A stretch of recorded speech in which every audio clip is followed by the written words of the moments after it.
defensive end, number 54, Brendan Zimmerman. At nose tackle, number 92, Jonah Wisniewski.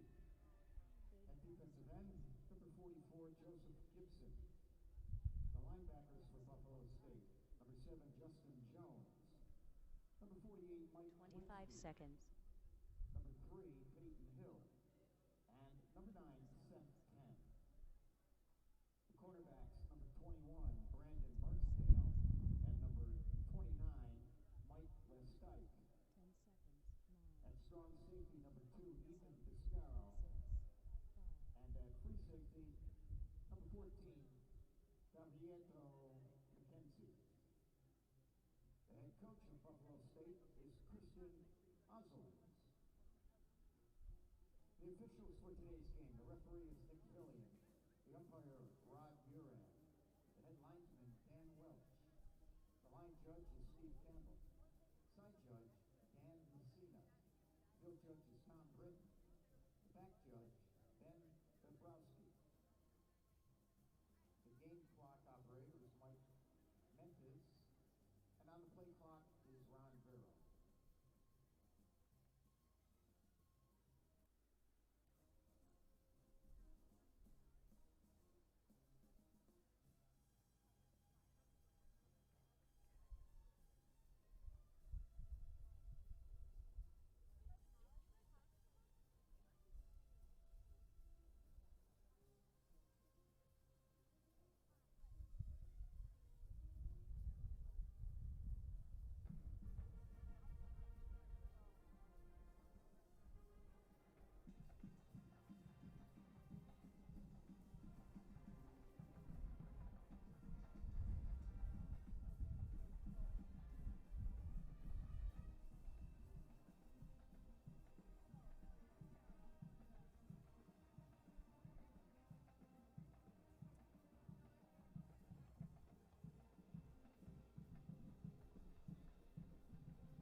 Football fans, we're broadcasting live from the East Campus Stadium on the campus of Rensselaer Polytechnic Institute in Troy, New York, where today it will be Liberty League football action, the RPI Engineers against the Buffalo State Bengals.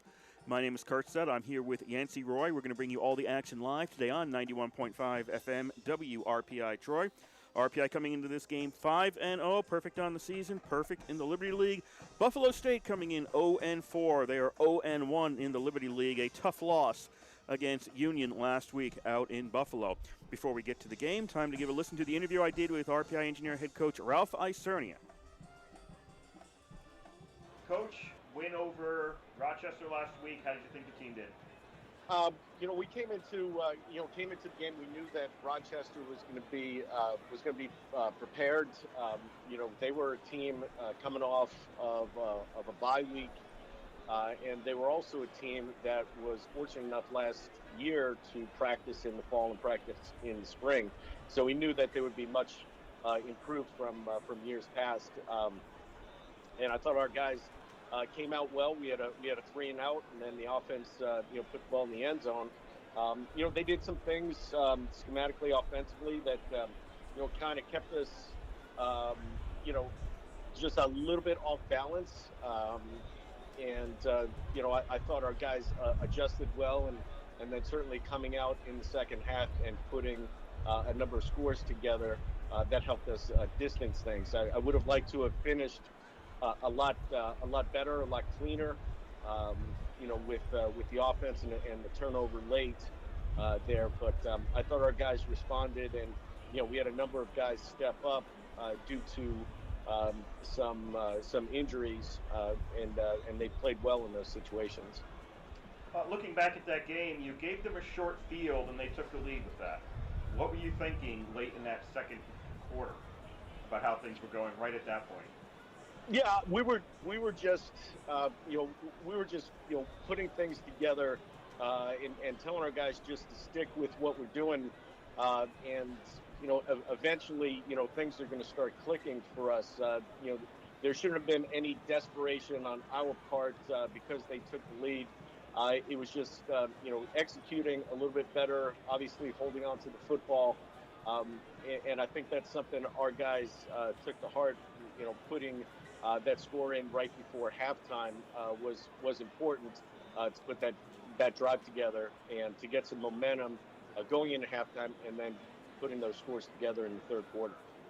You're coming up against Buffalo State this week. They've had a rough season. What do you think of them? Well, I don't think their record is indicative of how they're playing. They were a one touchdown score within Union last week, and a bounce of a football, a play here or there, could have tied up that game for them. So, they're extremely talented. They're big on the offensive line. Defensively, they're going to, bring 6 or 7 every single play. They present some challenges for us of making one-on-one blocks with the offensive line and winning those individual battles. So, I think this is a good team, well-coached team coming in here that I think is trending upward. When you're a coach, do you sometimes have to remind your players to ignore the other team's record? I think you do, because it's not necessarily our guys that are talking about the record. It's other people. It's friends and family saying, hey, you're playing against this team. But I think our guys are smart enough to look at the film, look who they're playing against, and say, hey, this is going to be a challenge because when you turn on the film and watch Buffalo State on film, they're a good team that just has not gotten breaks. What do you have to focus on this week? We have to obviously take care of the football. We have to take care of the football. We've got to protect the quarterback. I'd like for us to establish some run game that will take the pressure off the passing game. But we will need to take some shots downfield, and defensively we've got to keep them in front of us.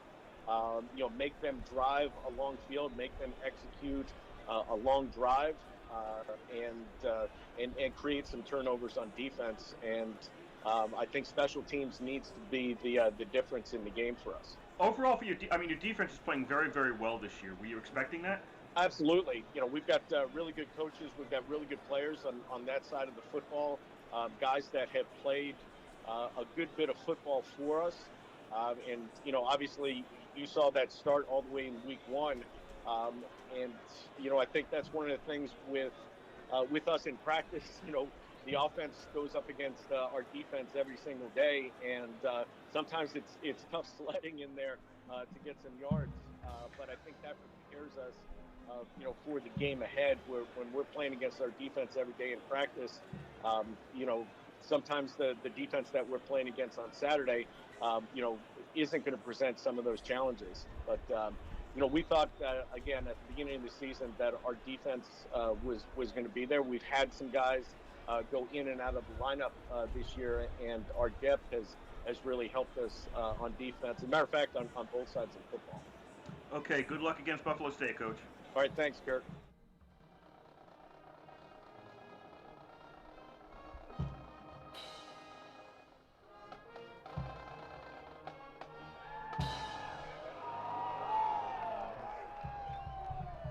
We are live once more here at the East Campus Stadium on the campus of Rensselaer Polytechnic Institute in Troy, New York. You just heard the end of the national anthem. Captains are about to go out for the coin toss. Usually they do that before the anthem. For some reason, the protocol got changed today. Anyway, they're going to do that right now. Kurt Studd, Yancey Roy on the call for you today. RPI versus Buffalo State. Yancey, I think we've said this before. We're going to say this again. Not entirely sure what the opponent's going to bring here today against RPI. Yeah, Buffalo State, the only public school in the Liberty League, is off to a rough start, 0-4 overall, 0-1 in the league. But if there's a bright spot to the Bengals' season so far, it was last week. They played their best game of the season. They were at home against Union College, one of the teams that are going to compete for the title here. Buffalo State had them. They were down 23-17 in the fourth quarter. Buffalo State had it first and goal at the Union 10. 4 tries, could not punch it in. Union took over, marched it down the field, scored a touchdown, and put it away 30-17. But overall, it's been a rough year. State, it'll be your call. Will we call heads or tails? Bottom of the league in scoring offense. They're at the bottom of the league in scoring defense. It is heads. They have RPI has won the toss. from their perspective. RPI will defer. Last week shows a turnaround of things, but now they're coming on the road, playing here in Troy against an unbeaten RPI squad, a team that, as the weeks go by, just clicking more and more on both offense and defense. Yeah, RPI's 2 closest games really were the first 2, which they had to win in the last minute. Things have been, we'll call it, well, that was the most difficult. We're going to call it easier. We're not going to say easy. We're going to say easier since then in terms of the way the games ended. But certainly the schedule is not going to get easier for RPI, as they have Buffalo State today, and then 3 of the last 4 teams they're going to face this year are in the top 25 in the D3Football.com poll. So RPI season's not going to get easier as it goes down the line. Yeah, and let's make note of that. Speaking of the poll, the Engineers received enough votes to land at number 25 in one of the 2 polls. AFCA poll, yes. Right, which puts them, shows that they're getting recognition for how they're improving on the season. Like you said, the first 2 games, it was cardiac comebacks, winning in the last minute, and looking stronger and stronger each week. Last week, they opened the conference season right here in Troy, defeating the University of Rochester 38-22. Rolling up a lot of numbers on offense last week.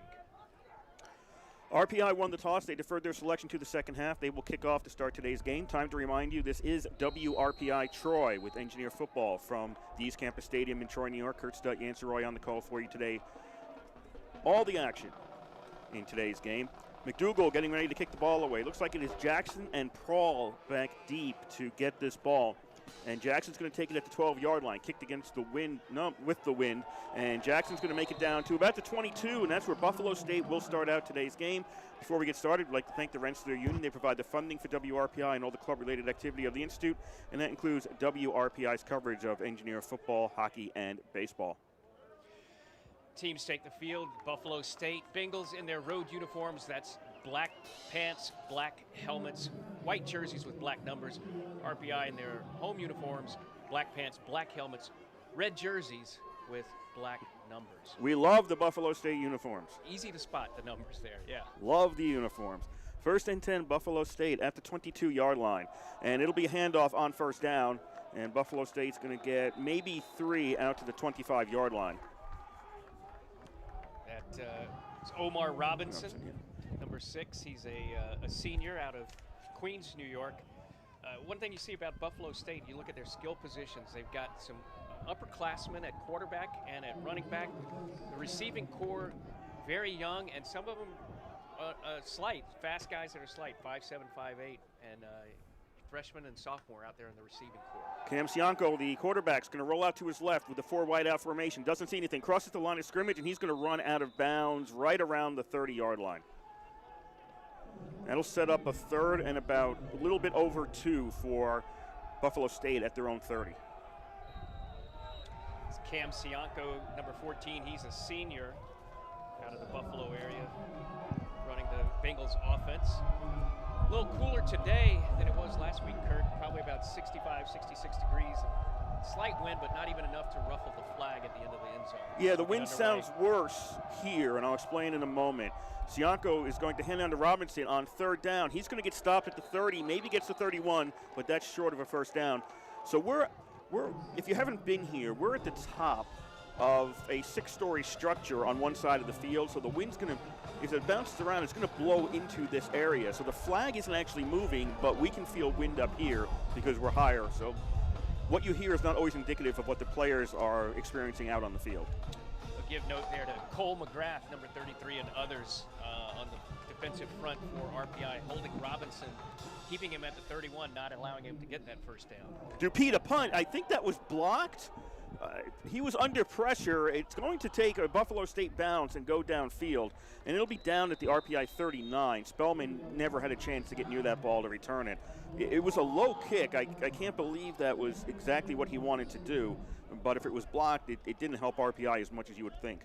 Yeah, I just seeing it live, I did not think it was blocked. I think he was hurrying because there was a lot of pressure, and it looked just like he just mishit it with his foot. It landed on the Buffalo State side of the field at 45, but lucky break for the Bengals. It rolled all the way down to the RPI 39, so it ends up being not a terrible punt after all, about 30 yards. 13:09 to go, first quarter, no score. RPI has the ball for the first time. George Marinopoulos is out there with his offense. 2 wideouts. He's got a slot back. He's going to hand this off to Munoz Watts on first down. He's going to power his way through the line, and he gets out to the 47. That's a gain of 8. Yeah, Delano Munoz Watts last week had his best rushing game of the season, 91 yards against Rochester. Second down, all the receivers were on the left here for RPI. In the flat to Lombardi. He's got it along the sidelines. He's going to get pulled out of bounds by McKenzie, but not after he gets a first down to the Buffalo State 40. A play that was successful because they hurried. They got 4 receivers out to the far left, setting up a screen for Lombardi. Buffalo State was a little late to react and get enough defenders over there, which allowed RPI to get the snap off, get it to Lombardi, and he takes it all the way down to the Buffalo 40. First and 10, RPI at the Buffalo 40. 12.5 to go, first quarter, no score. RPI's first possession. Marinopoulos has 3 receivers on the right this time, tight end on the left. Marinopoulos looks right, and that is complete to Lombardi. He's to the 35 to the 30. That's another first down, and then he's dragged out of bounds near the 28. And 3 receivers to the right this time. 2 took off deep, bringing the coverage with them. Lombardi just took about 2 steps and turned around and was wide open. No one within about 7 or 8 yards of him. And he was able to make the catch and scoot downfield for another first down. First and 10 RPI at the Buffalo State 28. 12 to go, first quarter, no score.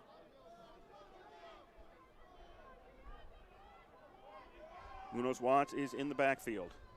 2 receivers on the left. I think it's Lombardi in the slot on the left, and you've got a tight end on the right for RPI. They're on the far hash mark on this one.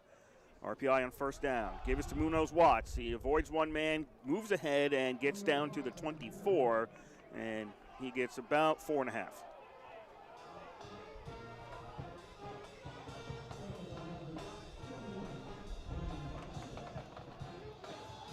RPI switching up personnel. That is Marinopoulos going off the field. Jake Kazanowski, is number 19, has gone in at quarterback. Marinopoulos is talking to head coach Ralph Isernia right now. I suspect this is going to be a running play. And that's true, quarterback keeper, and Kazanowski is going to get down to the 21-yard line. And Marinopoulos, is he headed back out onto the field? No. He is staying over at the sideline. So RPI, I don't remember Kazanowski getting into the game, earlier this year. I don't believe so either. He is a freshman out of Toms River, New Jersey.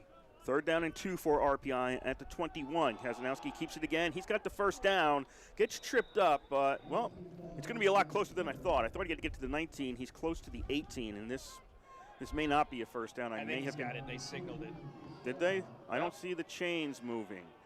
You're right. You know, the head ref signaled first down, but then he ran from the backfield, took another look, and it looks like it's going to be 4th down and about half a yard. Yeah. Marinopoulos is back in there for RPI. 4th and 1 at about the 19-yard line. 10 to go here, first quarter, no score.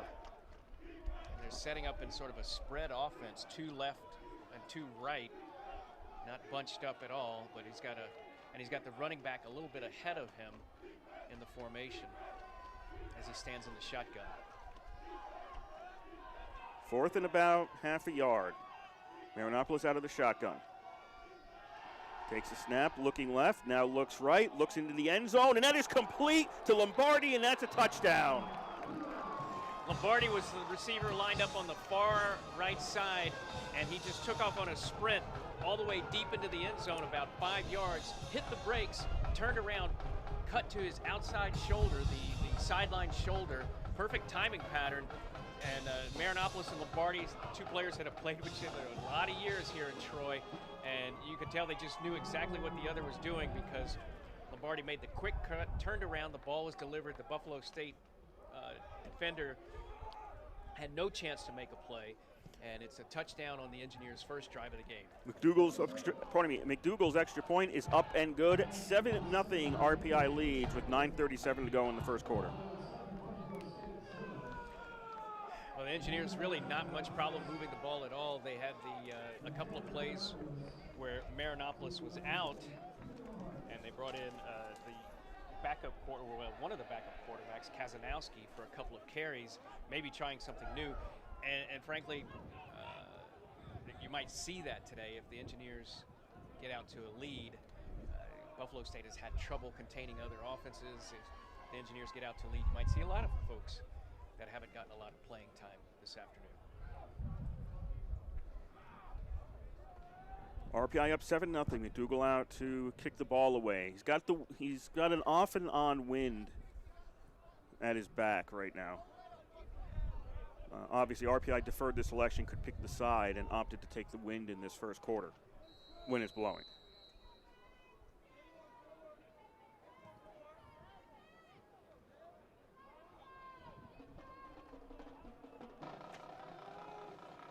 Jackson and Prawl back deep.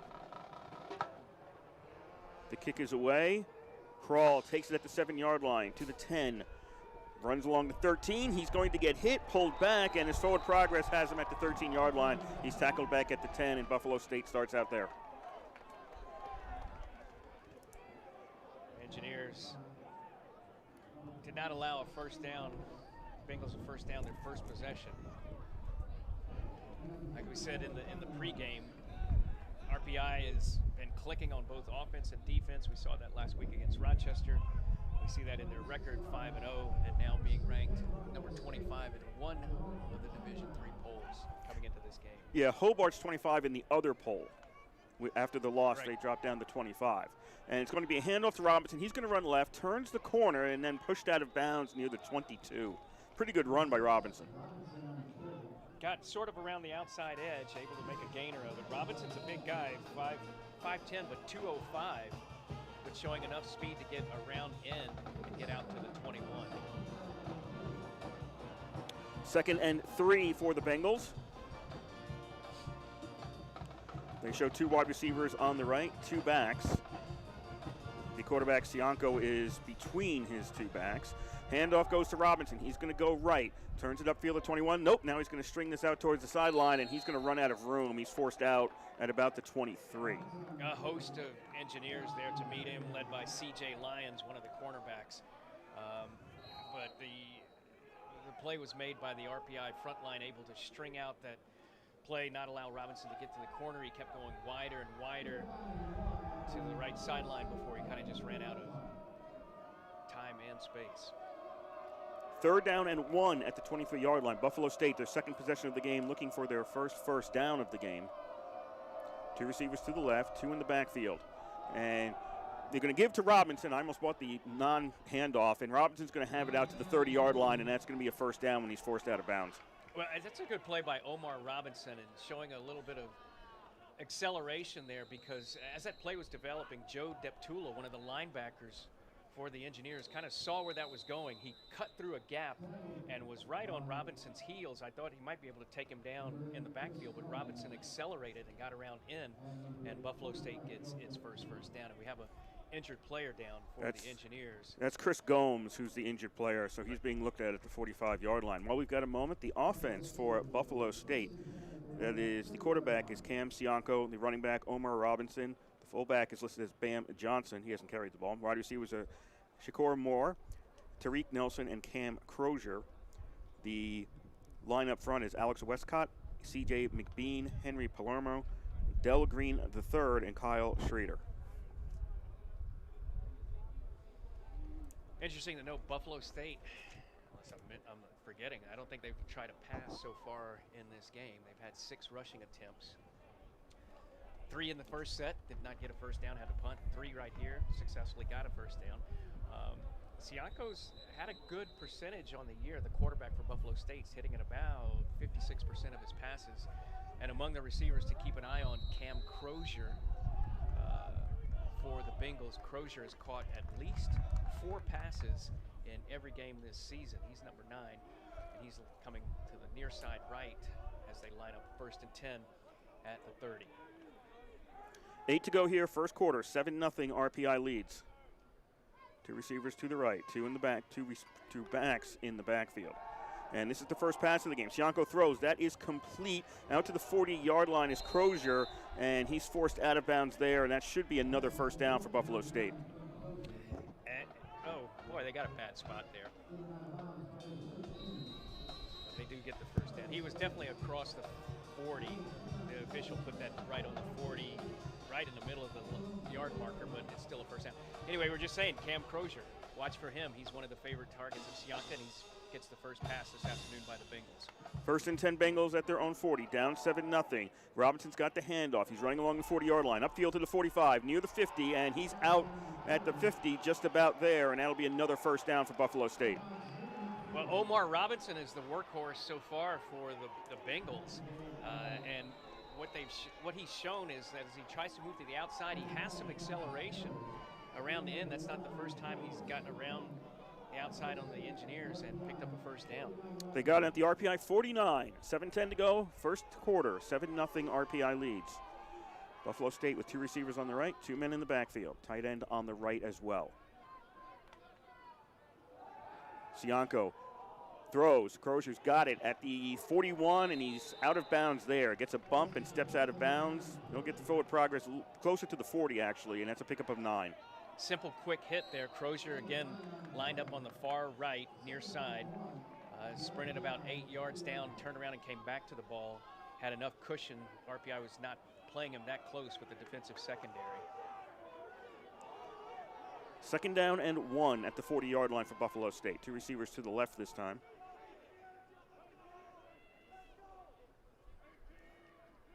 Two men in the backfield.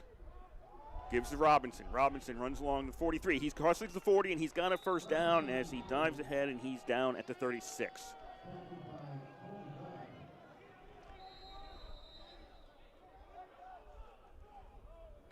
Well, Omar Robinson off to a good start.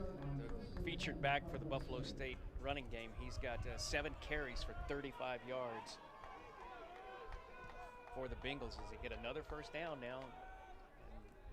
Moving on the Engineers defense, 1st and 10 at the 36. Moving left to right on the radio dial as you Good listen. point. RPI is right to left this quarter. 6 to go here, first quarter. RPI leading 7-0. Bengals, Sianko finds Crozier at the 30, and he's immediately hit, and he's brought down at the 31 by Davis. Well, we said Cam Crozier was a favorite target, and he's been the target of the first 3 Bengal passes. Each of the plays have been remarkably similar. He's lined up far right, takes it about 7, 8, 9 yards down, and comes either squares out or comes back to the ball for the catch. The passing plays that the Bengals have run have been really quick-hitting passes, wanting to get the ball off and not let the pressure get to the quarterback, Sianko. Receivers to the left, Robinson, and that's Mosley.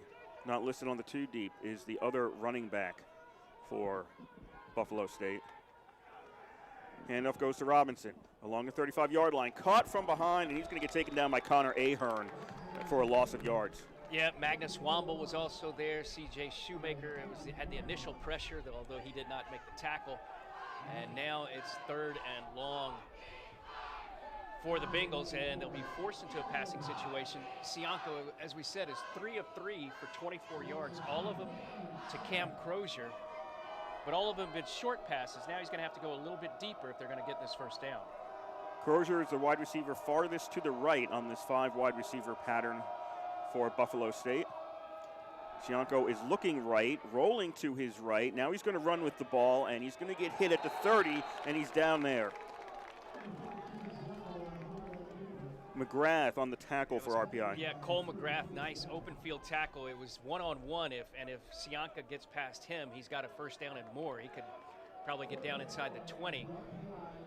But Cole McGrath, one-on-one, makes the tackle, brings him down at the 30. 4th down, long 4, and they're going to go for it. Nobody in the backfield with Sianka, all 5 receivers, spread wide. 3 to the left, 2 to the right. Crozier is on the far right again. Cianco alone in the backfield on 4th and 4 at the 30. Cianco immediately under pressure, has to run, and now he's got it, and it's complete, and is that a fumble or is he down? Okay, we've got a lot going on here. It looks like it was complete down near the 21, but the fumble occurred, and it may have been recovered by Austin Charles. We don't know. There's a fight, and who's got the ball there, and was it actually a fumble? And they're going to say it's a fumble, and RPI has it. Ale Wilson, one of the running backs, and that's Ale, A-L-E, as in beer or lager. He's the running back who made the catch, and he made a fine catch, got the first down inside the 20. As he was coming down, the ball came out of his hands. You know, from where we are here in the press box, his back was to us, and my initial reading was I thought his knee might be down, but again, his back is to us. We didn't see exactly when the ball came out. It's ruled a fumble. Engineers recover, and they will take over at their own 18 here with 3:40 to go in the first quarter. 7-0 RPI on top. That's what I thought when I looked at it. I was like, was he down or not? And I wasn't sure. Yeah, I kind of thought he was. But the officials don't say that. There wasn't much of an argument either. On 1st and 10 from RPI, they're going to go to the ground, and that is Burnett who makes it out to the 22-yard line. Yeah, Johnson was sort of spinning to his right and putting his back away from us as he came down. He was going down. Ball popped loose. You know, again, from here it initially looked like his knee was down, but that certainly wasn't the call in the field, and like you said, not much argument from the Buffalo State sideline. So Engineers now 2nd down and 6. Ball's at the 22-yard line for RPI, their second possession of the game. Marinopoulos, quick pass to Burnett, and he gets hit as he was falling at the 27-yard line. If he hadn't been hit, he probably would have fallen maybe a foot farther ahead. He was already falling down on his own accord, so it'll be a 3rd and short for RPI. And this is where the wind is weird because the flag on the opposite side is barely moving, and you're hearing a lot of wind up here for us. So it's not always clear from what you can hear what the conditions are down on the field. Lombardi goes in motion as it's 3rd and about 1.5 for RPI. Marinopoulos has his pass tipped away. Wisniewski got a hand on it and knocked it down, and it goes incomplete. First time that we've seen Buffalo State bring a lot of pressure, and they were able to get to the quarterback. There were 3 guys around him. Wisniewski, the nose tackle, getting the hand on the ball, and now it's 4th and short. And the Engineers are going to, deep in their own territory, going to go ahead and punt away with 2:24 to go in the first quarter. RPI not able to capitalize on the fumble. Montreve, high kick, stays up there a long time, and it's out of bounds. That was not a good kick, and there was really no wind from the flag or us. I don't think that was bothered by the wind. I think he just had a bad kick. You can tell from his body language going off, he didn't kick it right. Yeah, it's going to be up near midfield, maybe the 49 of Buffalo State, roughly. They're putting it at the Or 50. The 50, yeah. I kind of have trouble believing that. You don't think it even went that far? No, and not in bounds, because it bounced well out of bounds. Yeah. I think RPI got a favorable spot there. Buff State takes over, best field position of the game. 1st and 10 at the 52-17 to go in the quarter. RPI jump, they've crossed the line, and we'll get a flag. Who's this on? That was 94, I believe, Connor Ahern, jumping a little too quickly. Nick Fillion is the referee for today's game. Encroachment on the defense. 5-yard penalty. RPI is called for encroachment. That'll move the ball to the 45 of RPI.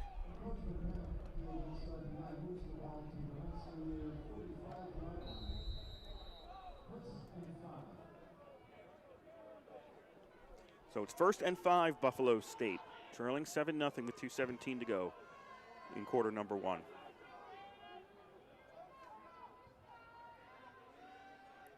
Two receivers to the left, 2 in the backfield, and they're going to go to the ground on this, and that's going to be stopped for no gain. Ale Wilson on the carry. Maybe he got a little bit beyond the line of scrimmage, but not much. Yeah, a whole host of Engineers there to take him on.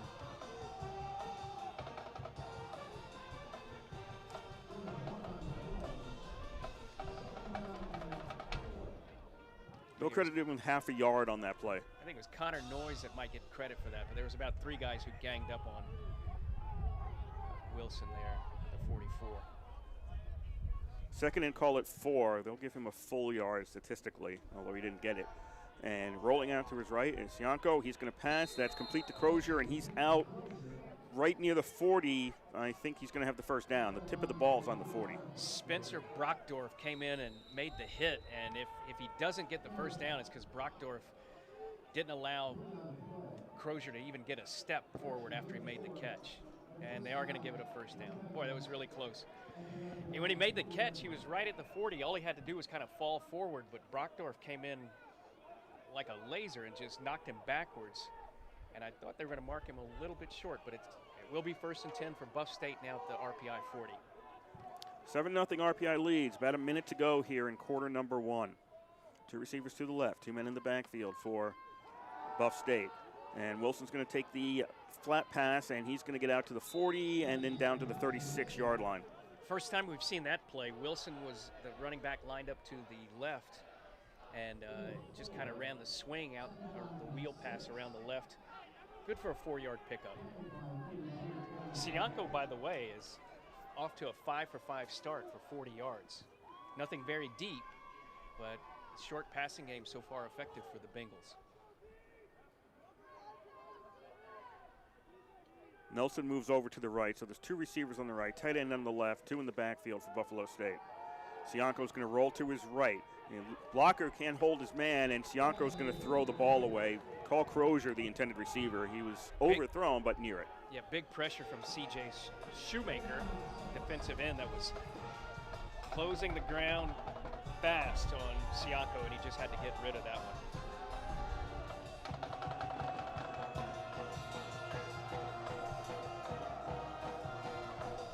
Third down and 6.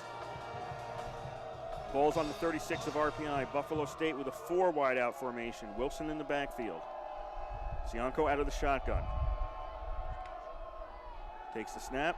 Scanning the field. Doesn't see anything. Gets hit. Gets away from it. Gets hit again. Gets away from that. Still on his feet. He's got a first down to the 29. Nice running by Sianko to keep Buffalo State's drive alive. Well, that was a really gutty run. What did he spin out of, like 3 tackles? He just kept spinning as soon as he was hit, and finally able to lunge over the 30, kind of thrusting the ball forward with one arm and getting it down to the 29, enough to get the first down with 1 yard to spare. And we've got another injured player. The play was the right first in down. midfield. Timeout. One of the for engineers injury is for down. I second didn't play. catch the number.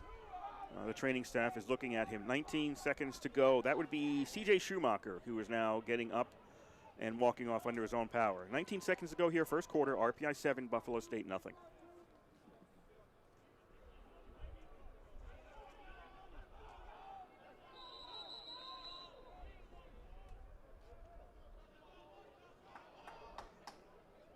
And Schumacher has made his way to the sidelines.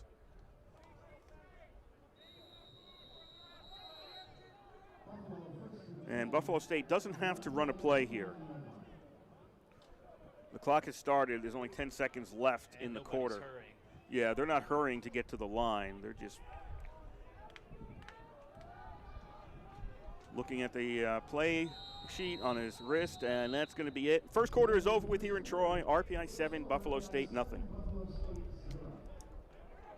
Well, after 3 and out in initial possession for Buffalo State, they've actually moved the ball pretty well these last 2 times, and a lot of credit goes to quarterback Cam Sianko. He is a junior. He stands 6 feet even. He weighs, listed as weighing 197. He's out of Grand Island, New York. A lot of players on the Buff State team from Western New York. A lot of local recruiting there. And look at his stats so far here in the first quarter. Sianko 6 out of 7. 44 yards. Longest pass going for 12.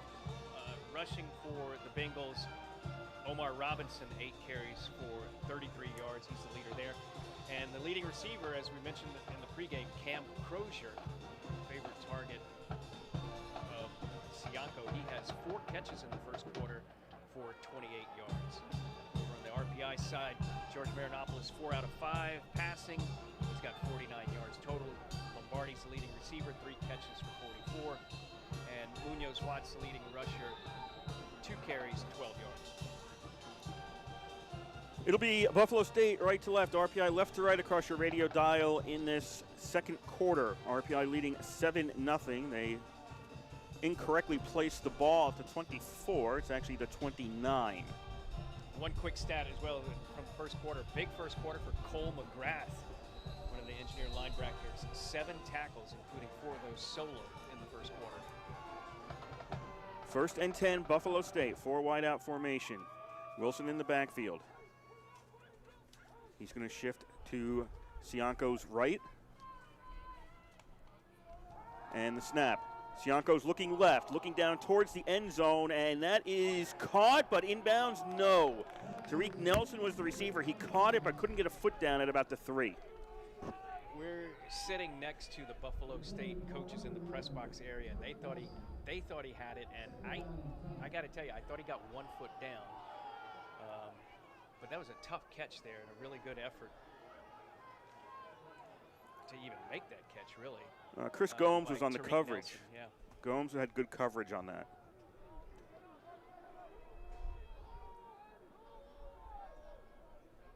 It'll be 2nd and 10 at the 29 for Buffalo State. Just underway in the second quarter. RPI up 7-0. Sianko fakes the handoff, keeps it himself, gets hit really hard by Charles at the line of scrimmage, and he's able to get 1 yard beyond that. Yeah, Austin Charles, one of the captains of the RPI team, number 10, a linebacker, just met Sianko, didn't let him go anywhere. It's now going to be 3rd and long. Call it about, what, 8, 9? 9, I guess. They got to get to the 19-yard line. Let's call it 9 as they are on the 28, and as you said, they have to get to the 19. 4 wideouts, Wilson in the backfield. 2 receivers each side. Sianko out of the shotgun. Scanning the field, looking right. He's got a man, and that is Crozier, and he's out of bounds with a first down near the 18. No, the goal to 19, but that's first down. Man, his feet were close to the line. In fact, I was wondering where they were going to mark it. I thought they might even mark it at like just a hair shy of the first down, but he got the foot out of bounds right at the 19. Cam Crozier, again, favorite target of Sianko so far in this ball game. That's his 5th catch already, and we're just a minute into the second quarter. As usual, he's over on the right. 13:50 to go, first half. RPI 7, Buffalo State nothing. Give us to Wilson. Wilson tries to go inside, and he's stopped after a gain of 2 at the 22. Nope, at the 17. Noticeably, we haven't seen Omar Robinson now in a little while. Who's the starting running back for the Bengals.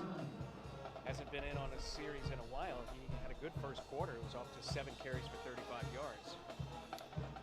RPI's defense, C.J. Schumacher, Connor Ahern, Josh Cohen, and Magnus Womble up front. The linebackers are Cole McGrath, Austin Charles, and Joe Deptula.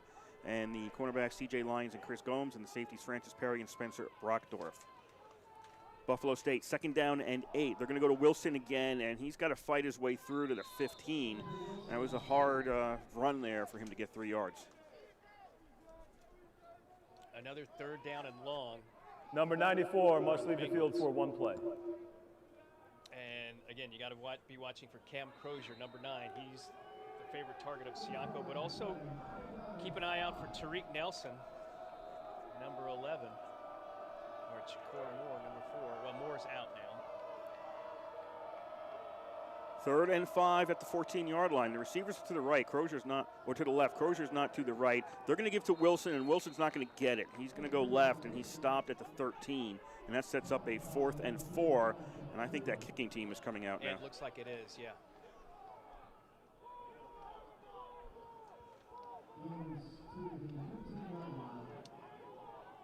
Nick Skiandra, number 18, on to try to kick. He's a freshman, 5'10", 130 pounds, out of North Tonawanda, Niagara County. Tom Dupuis will be the holder from the left hash mark. He's a right-footed kicker. This is a 31-yard attempt. Snap, spot, the kick is up, and the kick is good. We've got 12:06 to go here in the first half. It's RPI 7, Buffalo State 3. Well, the Buffalo State Bengals showing some real resilience on offense. Kurt, they had a just really lousy first possession here to open the game. Didn't get anywhere. Had to punt away after just 3 plays, and you wondered if it was going to be a long afternoon for them. But now they've put together a couple of drives. One of them was short-circuited by a fumble, but this one ends up in a field goal, and the Bengals are on the board, now trailing 7-3. But you look at the total stats, it might be surprising, but right now you've got the Bengals leading in a number of categories. They have 7 first downs to just 3 for RPI. They've got 57 yards rushing to 21 for RPI. Passing's about even, 52 to 49 in favor of Buff State. In RPI's defense, they've had 1 touchdown drive from the 39, so that was 61 yards, and then a 3-and-out. Yep. So there's only been 2 possessions for those stats. And on that drive there, the Bengals were able to convert a couple of big third downs. RPI not able to shut them down until the last set of downs, where they were able to force the field goal attempt by Skiandra to make it 7-3. Sun is trying to peek out here. It's been overcast most of the day. Just got a little bit brighter, but it's a pretty cloudy day here in Troy.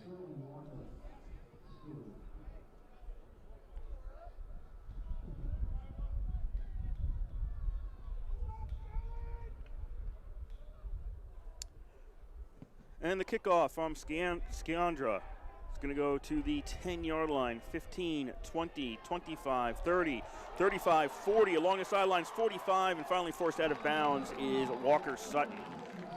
Where are they going to mark him? Right at about the 50. A tackle made by the kicker, Skiandra. And I tell you, if Walker Sutton, he kind of lost his footing. He had a big gap, broke through it at the 25, and then was off and running, but kind of got tripped up from behind at about the 42-yard line, started to stumble forward. Skiandra able to make the tackle, but if he doesn't lose his footing there, all he's got is the kicker to beat. We could have seen a return all the way for a touchdown. But as it is, RPI will take over from the Buff State 49 with 11:59 to go in the half. First and 10 RPI at the Buffalo State 49. And the handoff on first down, Munoz Watts is going to make it out to the 43.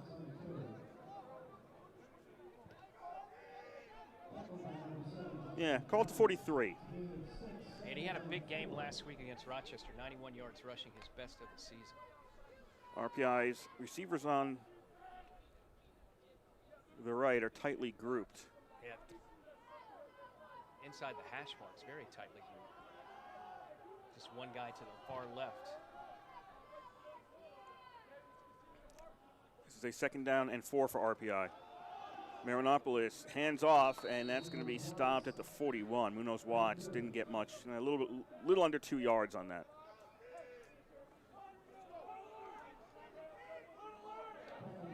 Justin Jones, the outside linebacker, number 7 for Buffalo State, kind of broke through the line of scrimmage and tripped up Munoz Watts. In the backfield, he was able to plow forward down to the 42. 3rd down and 3.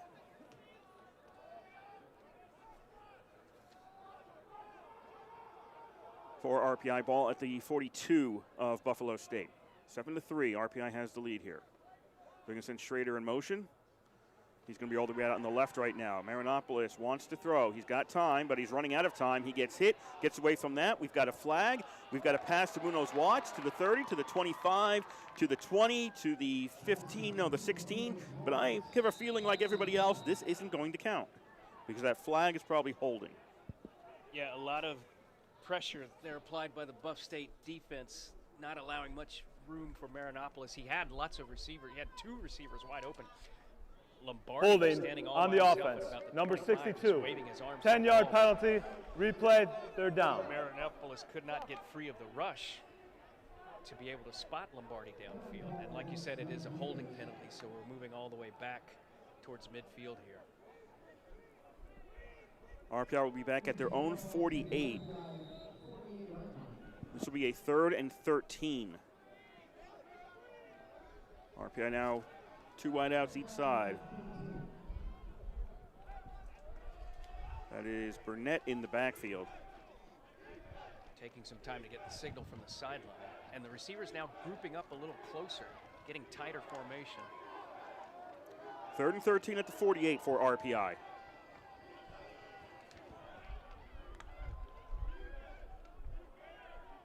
Running that play clock down to 2 seconds. They snap the ball in the flat. That is complete to Burnett. Makes a move, but there were just too many players for Buffalo State on that side of the field. Ultimately, Mike Glinsky comes in to hit him, take him down, and it's 4th down at the 48. So it's a 4th and 9. Yeah, he was at about his own 47. He made a spin move to evade Justin Jones. Nice move to get away from him, but there were other Buffalo Bengals ready for him right there to make the tackle. Among them, number 20, Anderson Ose-Giyama. RPI just moved. Flag on the play. RPI just moved. They'll get called for a false start and lose another 5 yards. Start on the offense, number 45. 5-yard penalty, 4th down. Actually, it was 46, but. You know, this is going to be a little bit of a pretty disappointing possession, Kurt. I mean, remember just minutes ago they had the kickoff return all the way to the Bengals 49, where they were starting. They're ending up at their own 47 and having to punt. Moncrief gets the ball. Tight spiral, headed downfield. It's going to bounce right at the 15, take an RPI bounce, and it'll be down at the 11 by the return team. We have 8:48 to go here in the first half. RPI 7, Buffalo State 3. Again, a second straight possession where the Engineers did not get a single first down. And a real missed opportunity because they had the kickoff return all the way to the Bengals 49. End up really hurt by a holding penalty and eventually having to punt it away. Engineers still with 3 first downs on the afternoon, all of them occurring in their first possession where they drove all the way down and scored a touchdown. 1st and 10 at the 11, they're going to call it. And back in there is Robinson. He's trying to run this out to the right. Can't stretch it out enough, and he stopped near the 15. Yeah, he was out last possession. We hadn't seen him for a while. He had a pretty decent start, 8 carries for 33 yards. He's been their featured back. He's a senior out of Queens. 5'10", 205. Now he's got 9 carries for 37. 2nd down and 6 at the 15-yard line. This is a keeper by, nope, is that Sianco? No, that's Ford. Javon Ford is in there. He's the backup quarterback. He came in and kind of just ran a quarterback draw, a fake handoff to Robinson, who ended up being sort of the lead blocker, rather. And Javon Ford on the keeper gets a little bit. It'll be, what, 3rd and 3? Yeah, called 3rd and 3. He got about to the 18, a little beyond the 18. They need to get a little beyond the 21. And looks like he is still in there as well. Sianka's not in at quarterback right now. Ford out of the shotgun. He's got 4 wide receivers. Robinson in the backfield. Ford's going to roll out to his left, throws, and is that going to be pass interference? Nope, they're going to say, ooh. Yeah, there's an ooh there too. Naz Jackson was the person we're talking about. Brockdorf was in coverage. Jackson went down. I think he may have just gone down on his own because he's not even arguing. There was definitely contact. Yeah.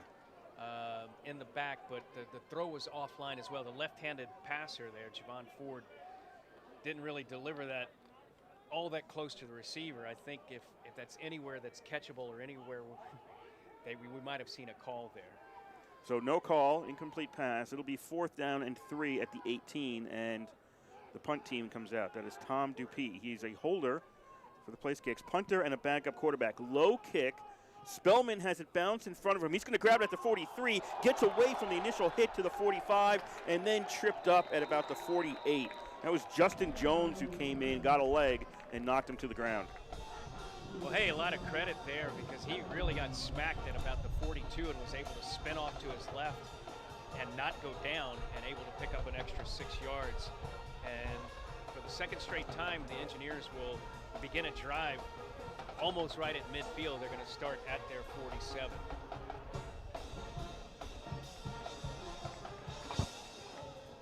That Engineer offense, George Marinopoulos, the quarterback, running back, Dylan Burnett, but Delano Munoz-Watts actually started. Wide receivers are Vinny McDonald, Sterling Walker-Sutton, and Peter Lombardi. The tight end is Kenny Schrader. 1st and 10 at their own 47 RPI. 3 wideouts to the right. Marinopoulos rolls that way, gets away from one defender, almost runs into his man. Now Marinopoulos is going to get sacked back at the 42. That was Seth Penn one of the linebackers for the Buff State Bengals. He's 6'2", 205 out of Angola, New York.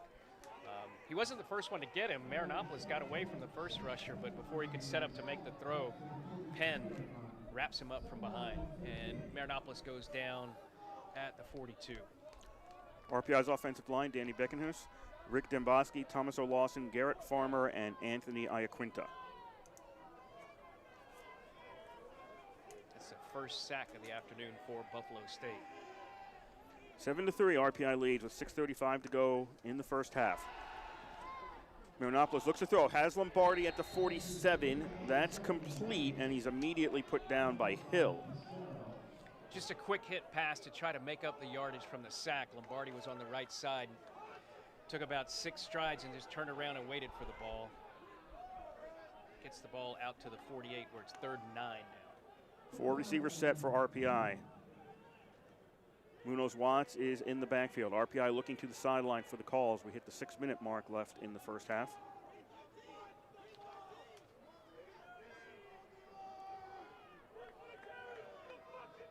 Now RPI going to snap the ball soon. We're under 5 seconds to go on the play clock. Here's the snap. Time in the pocket. Throw, and it's off the hand of McDonald, off his right hand at the 40-yard line and incomplete. Give credit there to the Bengals rush on the front line. Peyton Hill, a linebacker, number 3, kind of leading the way for the Bengals. Marinopoulos again not having much time to throw, and it's going to be another punt for the Engineers. This is the 3rd straight possession where they've been 3 and out. Not a first down to be gained, and once again missing out a chance when they were starting a drive right at virtually starting at midfield. Yeah, there's been good field position the last 2 drives for RPI. Moncrief with a high kick. Fair catch signaled by Biscaro, and the ball goes into the end zone. That'll come out to the 20 on the touchback. 5:35 to go here, first half. RPI 7, Buffalo State 3. Take a look at some of the stats that jump out, I think, during the first half, and one that might be surprising, Kurt, is time of possession. Basically, Buff State Bengals about 14 and a half minutes, and the Engineers 10. And I don't think that's something we would have expected at the beginning of the game. The Engineers took that first possession, marched right down the field all the way for a touchdown. Looked like they were going to have an easy time of it, but basically Buff State has controlled the ball in the line of scrimmage since that opening drive for either team, although RPI still holding on to the lead right now, 7-3. 1st and 10 at the 20 for Buffalo State. 5 wide out formation. Cianco is back in at quarterback. Cianco looks left. Throw, that's complete to Robinson, and he's down at the 21. Just a simple swing pass out to the left sideline. Bengals in the second quarter moving from right to left. No wind to speak of. C.J. Lyons on the tackle for RPI.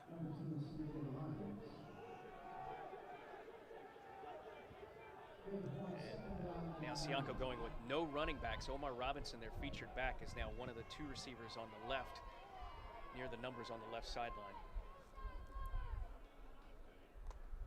Cianco takes the snap. Looking, gets away from some pressure. He basically had a pump fake. He didn't like what he saw. He's going to run with it. He's out to the 30, stays on his feet, keeps going, and he's going to get pulled out at the 39. It's a first down for Buffalo State.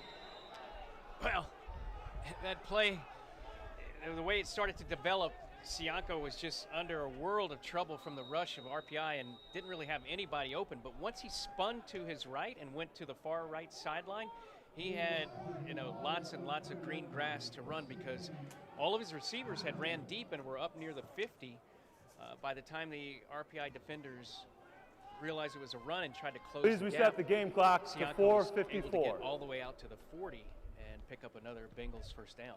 Cole McGrath was injured on that play. The training staff went out to look at him, so we have an official timeout on the field. 4:54 to go here. First half, RPI up 7-3. And he's moving off on his own power, so hopefully he'll be back. He's had the best first quarter for any defensive player on the field. He had 7 tackles in the first frame.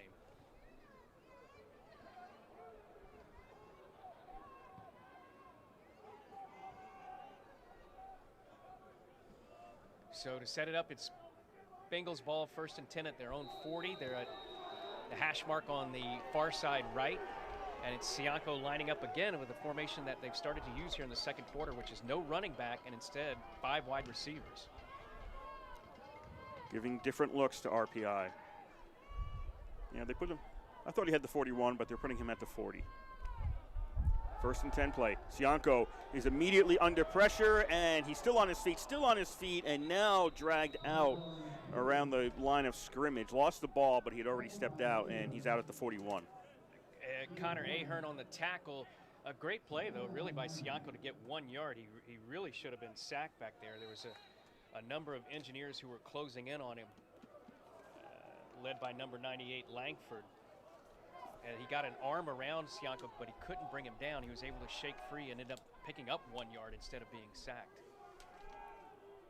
Second and 9 at the 41 of Buffalo State. Bengals have the ball. 4 wide receivers set. Robinson in the backfield goes into block and stays back to block, pardon me. The pass is incomplete for Naz Jackson on the left side. Yeah, a lot of pressure by the RPI front line. Didn't really allow that one to develop at all. Sianko kind of underthrew that one into the ground to Jackson. Probably not the worst thing that could happen for Buffalo State, because if he threw that one up in the air, that could have been intercepted. 3rd and 9 at the 41 for Buffalo State. They trail 7-3 here in the first half. Overcast in Troy in the 60s. We are not anticipating any weather difficulties for anybody today, except for maybe some wind.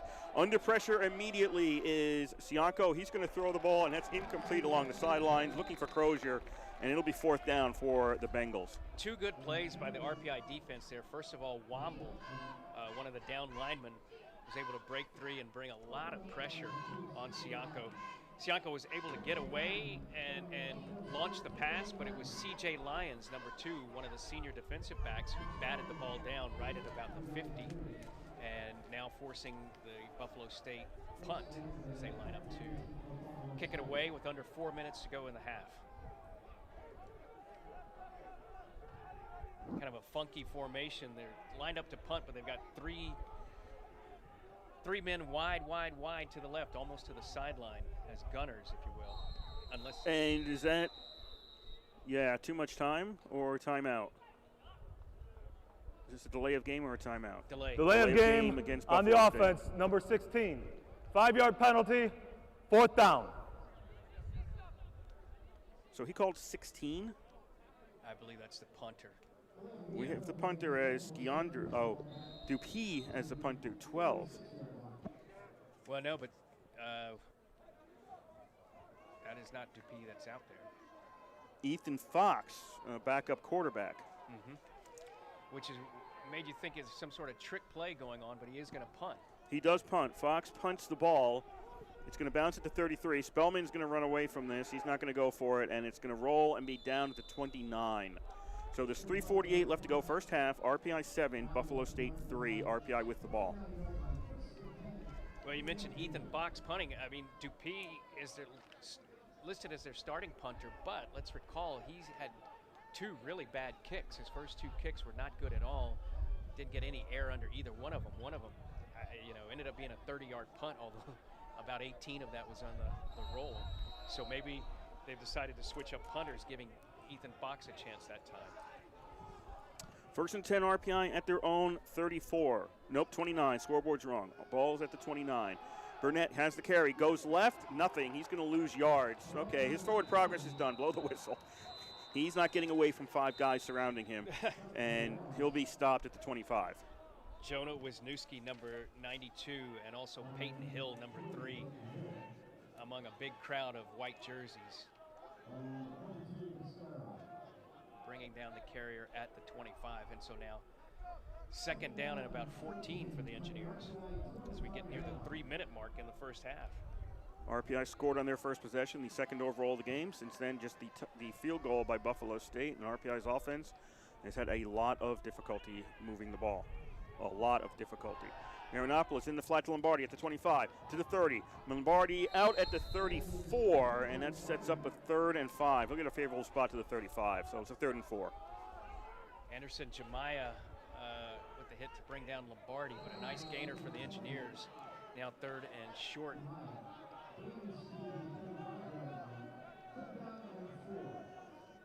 They're having scoreboard issues. The ball's at the 35 for a 3rd and 4, not the 25 for a 1st and 14. Can the Engineers pick up a first down? They've had 3 straight drives where they didn't get any first downs. They just 3 downs and out and had to punt. So here we go, 3rd and 5, 3rd and 4 rather. 2 wide receivers each side. Lombardi's going to go in motion. Marinopoulos drops back, under pressure, throws, that's complete, 30, 35, first down to 40, flag comes in, and I don't think this is going to count. Burnett has it along the sidelines, and he's going to make it to the 25, to the 20, and he's out at the 17, but I don't think this is all going to count. Well, if we can, the flag, they're setting up in the area where they were setting up as a screen, and I tell you, if the Buffalo State coaches are any indication, they started applauding as soon as the flag came down. RPI just started The guys walking right back next after to the us, play. Yeah, this isn't going to count. A screen play that coulda, woulda, shoulda gone for about 40 yards, but it's going to end up rather in a holding. There is no foul for offensive pass interference. Whoa, the ball they is just completed behind the waved off line the of flag. scrimmage.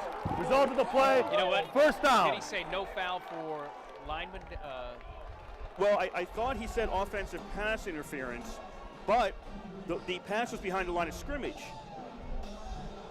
And so that's it why. stands, and it's going to stand as a So it is complete. almost Everybody, 50-yard play. yeah, 40, everybody was walking 48-yard back. play. Everybody was walking back, but then they said no, it was behind the line. The pass was behind the line of scrimmage, and you can't call that. So therefore, no interference. Right. So the ball's 1st and 10 RPI at the 17 of Buffalo State. 2:10 to go in the first half. Big 7 to break 3. there. 7 to 3 RPI leads.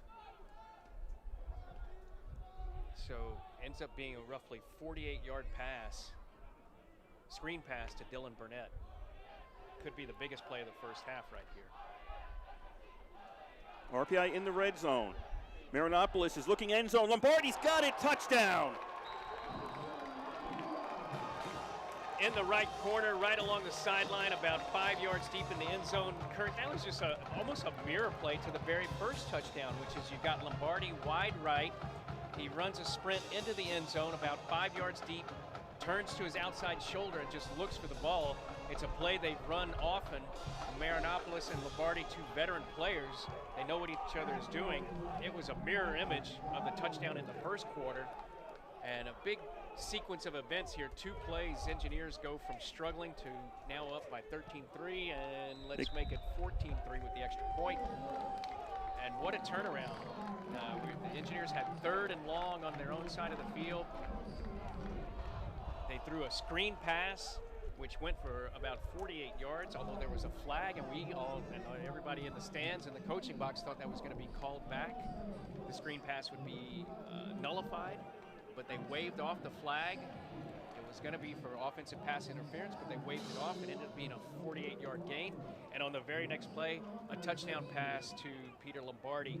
Engineers now up 14-3, and the whole tone of this game has changed in just about 2 or 3 minutes.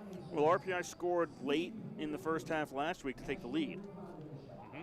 That was a big play. Then they came out and made the next 2 scores in the second half. RPI will get the ball to start out the second half. You like going into the locker room with the other team having given up the score very recently. Yeah, and we just been talking about the Engineers had 3 straight possessions where they were 3 downs and out. No first downs, had to punt, and it was frankly looking like it was going to head into a 4th straight possession that way. It ends up being a touchdown drive, and probably pretty deflating for the Buffalo State Bengals, who played pretty evenly all through this first half, but now are down by 11. Low kick. It's going to be taken back there by Prawl. Prawl is out of bounds around the 31. Somewhere around there. I'm not sure. Yeah, they're going to put him out right around the 32. So there's 1:43 on the clock here in the first half. RPI 14, Buffalo State 3. Buffalo State has all 3 timeouts. All 3 timeouts, but they've got 68 yards to the end zone and maybe a little bit less for a field goal. But here's the thing that I want to point out. 2 things. One is Javon Ford is back in at quarterback, the backup left-handed thrower.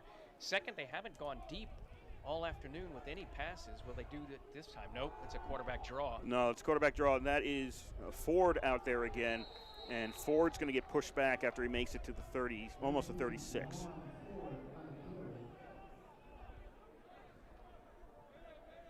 So Buffalo State right now not rushing to run these plays. Yeah, and I think it looks like they're just going to try to run out the clock because Ford hasn't really, he's had one attempt. 20 seconds on the play clock. They'll snap the ball. Left-handed thrower. He's back looking to throw. Doesn't see anything. Now he's going to run with the ball. He's going to get hit, and he's down at the 38. Womble on the tackle there for the Engineers. And RPI is calling a timeout. Buffalo State. No, I believe they signaled Buffalo State. Oh, they did? Yeah, well, the head referee did. I don't know what the scoreboard did, but the head ref definitely signaled towards Buffalo State. And that could be an error. Who knows? That was his initial signal. I'm waiting for the scoreboard to say something, and it's possible they don't know either. Yeah. Because it's odd that Buffalo State would take a timeout here. Why would they? Yeah. They seem content to let the clock run out. We've got a minute and 5 to go. They got the ball at their own 38. And they haven't shown an ability so far to throw the ball deep. So you would think that the Bengals are just thinking about running it out. But now Ford is out and Sianko is back in at quarterback. So perhaps that's the change they wanted to make.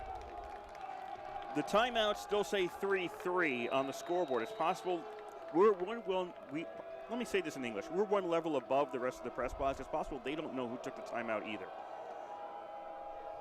Third down and about 4 at the 38-yard line. And pass complete. Crozier reaching out from Sianko's pass. Should have had the ball at the first down, and they're going to mark it at the first down. Just a little bit short of the 42. Cam Crozier has had a terrific first half for the Buffalo State Bengals. That's his 6th reception through the first 2 quarters. First and 10, Buffalo State at the 42. 1:01 on the clock, left to go. He went out of bounds on that play. That stopped the clock. 4 wide out formation. Sianko goes along the sidelines for Crozier. Does he have it? No, it's going to be incomplete. Ball goes bouncing all the way over towards the stands on the far side. So it's incomplete on first down. 56 seconds left in the half. Really terrific tight coverage by C.J. Lyons on the corner there. Didn't allow Crozier any room to make the catch. He tried to turn to his back shoulder to the right sideline to come up with it, but could not. And that's basically because Lyons didn't give him any breathing room over there on the sideline. Second down and 10 at the 42. Sianko under pressure, and he gets hit and throws the ball, and this is an incomplete pass. He actually had a man about 4 yards away. That was Robinson, threw it to him. He couldn't handle it. He would have been a loss if he caught it. So that's a clean play. It's an incomplete pass. Yeah, Womble, among others, closing in on Sianko. And yeah, from Buffalo State perspective, the best thing to do was not catch that pass. Just let it fall to the ground. 3rd and long. They're still looking to attack here, and so far not trying to run out the clock at all. We'll see what they do on 3rd and long, though. At the 42-yard line, so it is entirely possible Buffalo State took that timeout as we watch them play now. 3rd down. Sianko under pressure, and that's it. Schumacher comes in and sacks him. Did he get rid of the ball, or is he down at the 36? He threw it, but there was nobody there. I mean, they're either going to call it a sack. He's outside the tackle box.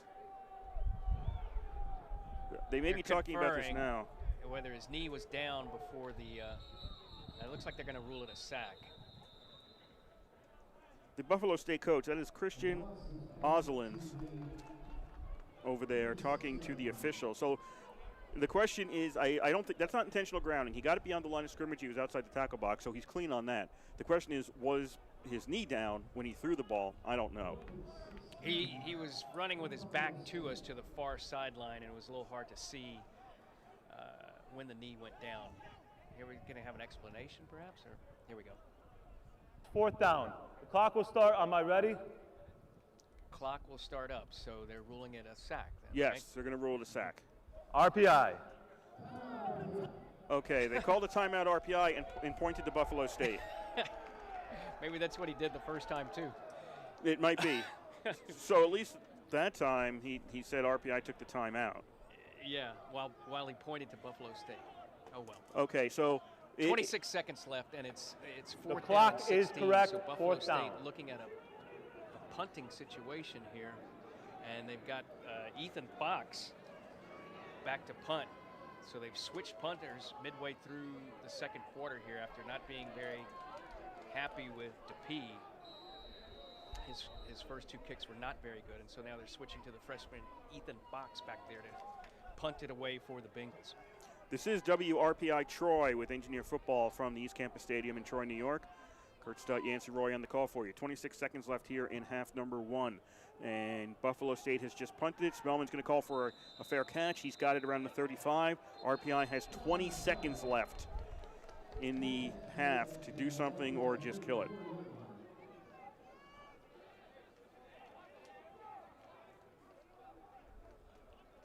Not a very long punt by Fox, but it was high. He got enough time for the coverage to get down there and force the fair catch. So it's an improvement over the Bengals punting game in the first quarter. After the play, So personal 20 foul seconds to hit go. on the receiving team. A 15-yard penalty will be added to the end of the run. We've got a flag during the play that's going to go against RPI 15 yards, and that's going to back them all the way up to the 20. Yeah. And might end the discussion about whether they're just going to run out the clock or not. And now, I was thinking if they had it at the 35, there's a chance for a pass or two. Less likely now that they're going to be starting this drive from their own 20. So the question becomes, how many timeouts does Buffalo State have? RPI is going to come out in the victory formation? Yeah, it looks like. Yes. If Buffalo State only has 2 timeouts, they can't get the ball back this I half. think this is probably going to be the last play of the half. RPI is going to take a knee. Buffalo State, RPI is going over to the sidelines. Buffalo State's defense, you stay on the field just to make sure nothing weird happens. And counting down now. Nothing weird will happen, and that'll be the end of the half. RPI leads 14-3 at halftime. Well, an interesting first half for sure. RPI, their first possession on offense, marched it all the way down for a touchdown. It took a 7-0 lead. Looked like it was going to be maybe an easy afternoon, but then ran into a roadblock. Their next 3 possessions did not get a first down. Meanwhile, Buffalo State moving the ball steadily, picking up first downs, gaining some confidence on offense. They weren't able to punch it into the end zone, got a field goal to cut it to 7-3. Late in the second quarter, it looked as though the Engineers are going to have to punt again from their own territory, but they were able to work a screen pass to Dylan Burnett, which ended up going for 48 yards deep into Bengals territory. On the very next play, a touchdown pass from Marinopolis to Lombardi, their second hookup of the afternoon. And now the Engineers are up 14-3 in a margin that, well, is a little bit bigger than the way it was played on the field. Buffalo State has played them pretty evenly, but yet the Engineers, thanks to that big play, able to lead by 11 as we go to the halftime locker. So we will take a break here at the East Campus Stadium, run down what happened in the Liberty League last week. Also, men's hockey. First regular season game was last night at the field house close to us here at the East Campus Stadium. So that'll be during your halftime. The score here after one half, it is RPI 14 and Buffalo State 3. And you're listening to live coverage of Engineer Football on 91.5 FM, WRPI Troy.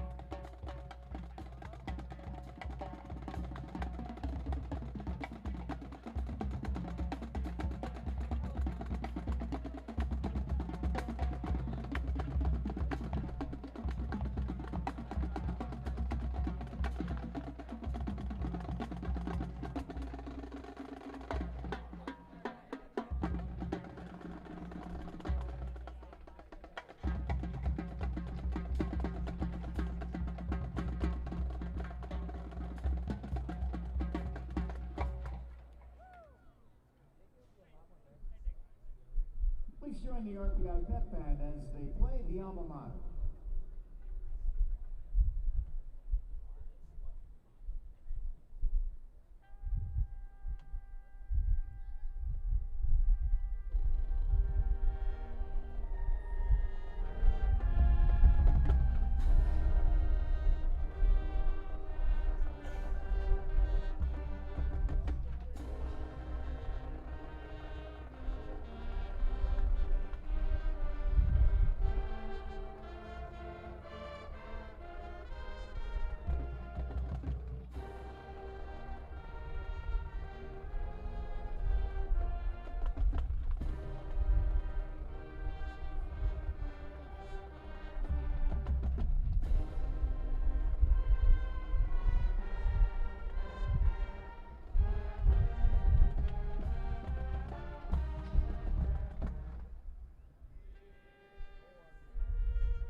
RPI 14 and Buffalo State 3.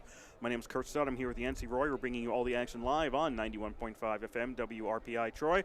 Before we start out the second half, we would like to thank the Rensselaer Union. They provide the funding for WRPI and all the club-related activity of the Institute, and that includes WRPI's coverage of engineer football, hockey, and baseball. Second half about to get underway, Yancey, and RPI gets the ball. What are you looking at for stats there? Some of the stats might be a little misleading because you got Buffalo State leading in a number of categories, and that's because they've had the ball for a little bit more possession here. RPI's just had 2 long drives for 2 scores, but they lead 14-3. Here's some of the stats. First downs, Buffalo State leads that one 9-5. Rushing yards dominated by Buffalo State, 84-14 for RPI. Total passing yards, RPI dominating that one, 134-57. Marinopolis has been 9 out of 11 for the Engineers in passing. At Buffalo State, a combined 9 out of 16 through the air. So again, total yardage right now fairly even, 148 for RPI and 141 for the Bengals. Some of the individual stats, Sianco, the Buffalo State quarterback, 9 out of 15 for 57 yards. His long pass for a total of 12. Their best receiver so far has been Cam Crozier. He's been busy all afternoon, 6 catches in the first half for 40 yards. Their leading rusher is Omar Robinson, 9 carries for 38 yards. On defense, they are led right now by Justin Jones with 5 tackles. Rensselaer, some of the stats there offensively, we mentioned Marinopolis. Among the receivers, Lombardi with 6 catches for 77 yards and 2 touchdowns. Among the runners, Delano Munoz-Watts, 4 carries for a net of 19 yards. Engineers not doing much with the rushing game so far. Defensive-wise, Cole McGrath had a terrific first quarter, 7 tackles. Didn't have any in the second quarter, but he's still the leading tackler so far in the game for the Engineers. Austin Charles with 6. Joe Deptula with 6 as well. 15 minutes are on the board. We are just waiting for the officials to say, hey, let's go here. The players are chomping at the bit.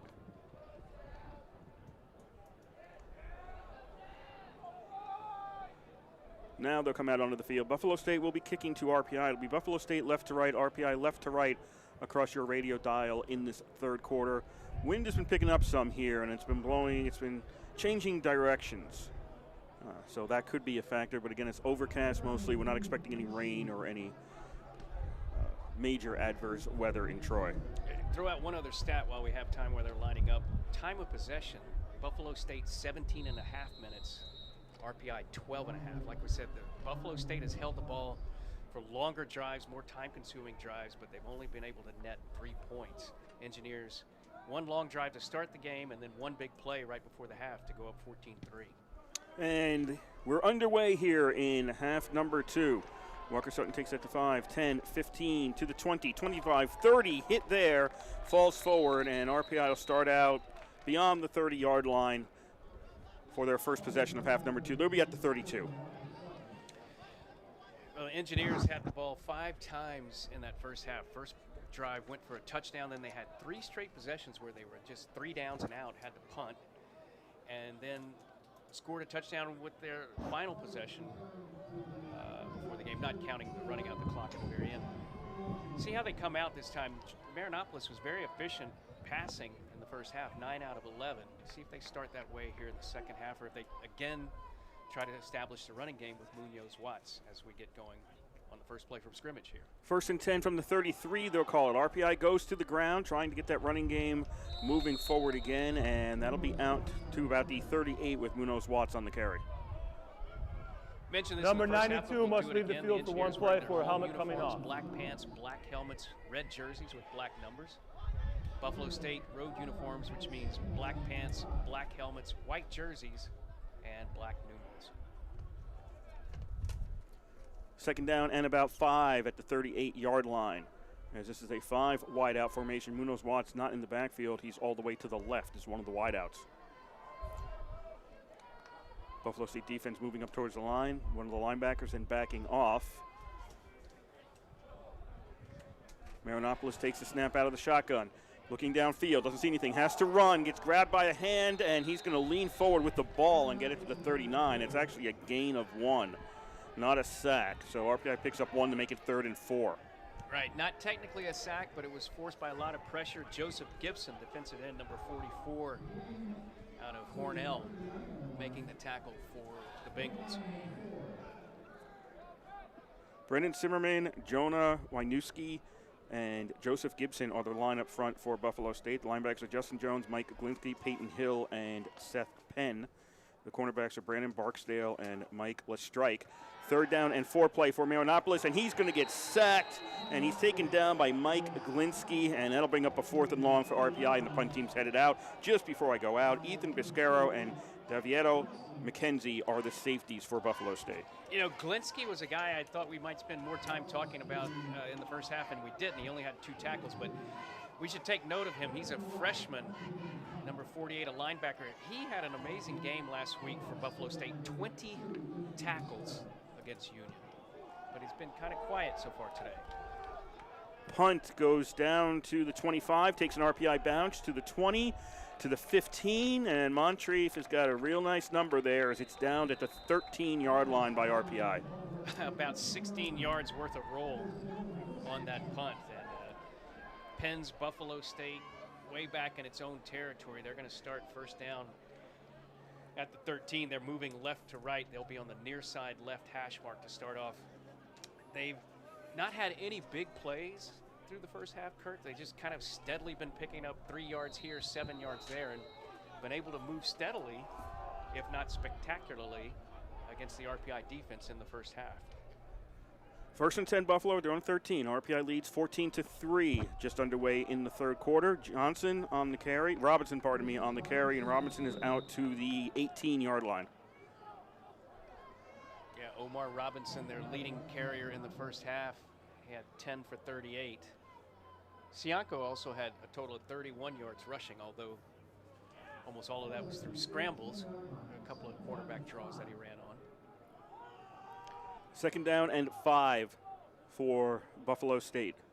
Ball's at their own 18. 2 men in the backfield, 2 wideouts on the left. And this is going to be a roll out to the left by Cianco. He throws, and that's going to be out of bounds. It was not caught, and had he come down with the ball, he would have been out of bounds anyway. It was Jones, the intended receiver. It never really developed there for Cianco. Didn't have really anybody open, and that's because it was just tight coverage by the RPI defensive secondary, not allowing any Bengal to get any separation on it as they went down the field.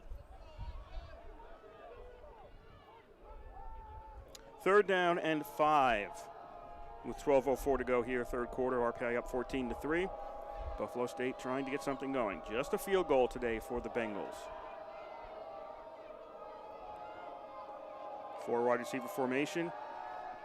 And Cianco doesn't see anything downfield, starts running with it. Now he's going to throw and almost picked off, and it was almost picked off, caught by Moore, and he's got a 1st down. That was a terrific scramble by Cianco.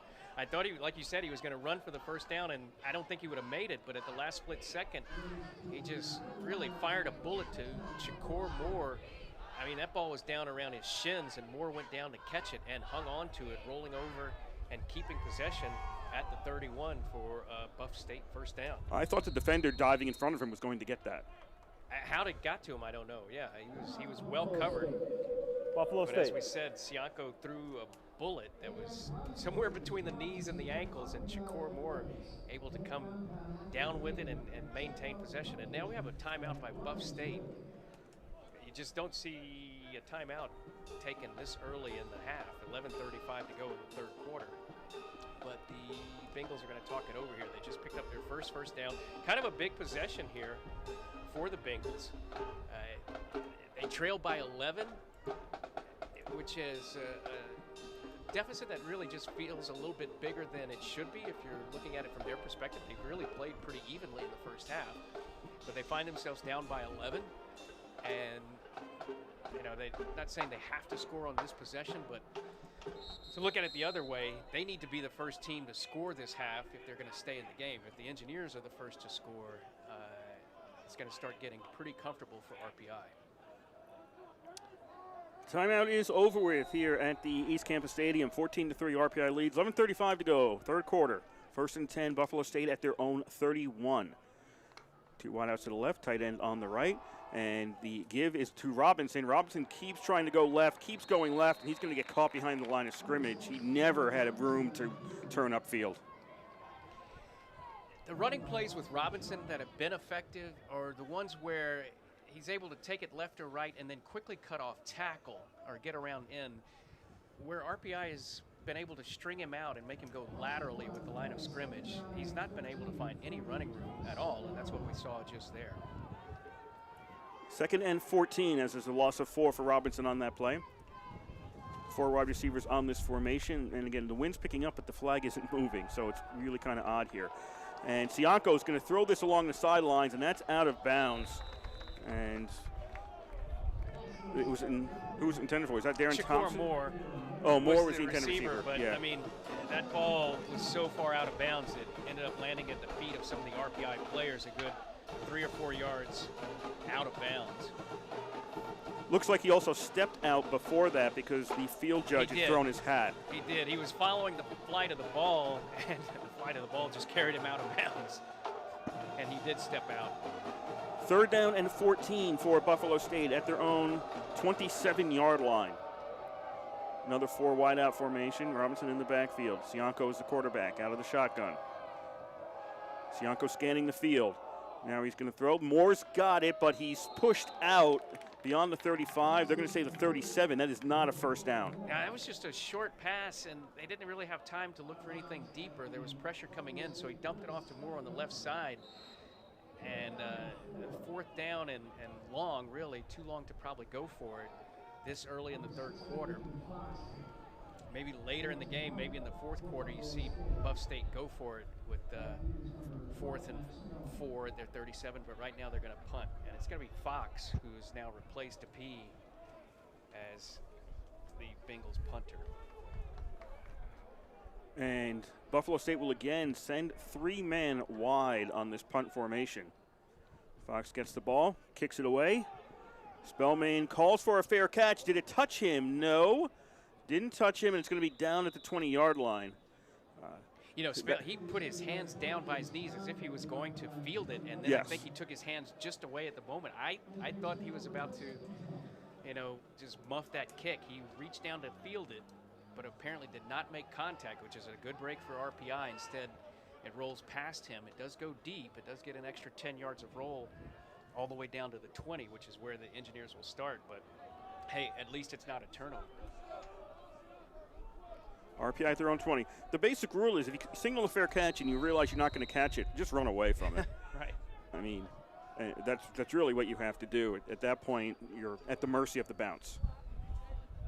1st and 10, RPI at their own 20. Second possession of the second half, up 14-3. Burnett with the carry. He goes right, and he's going to get about 6 yards as the sun has come out from behind the clouds, and the field is in sunshine right now.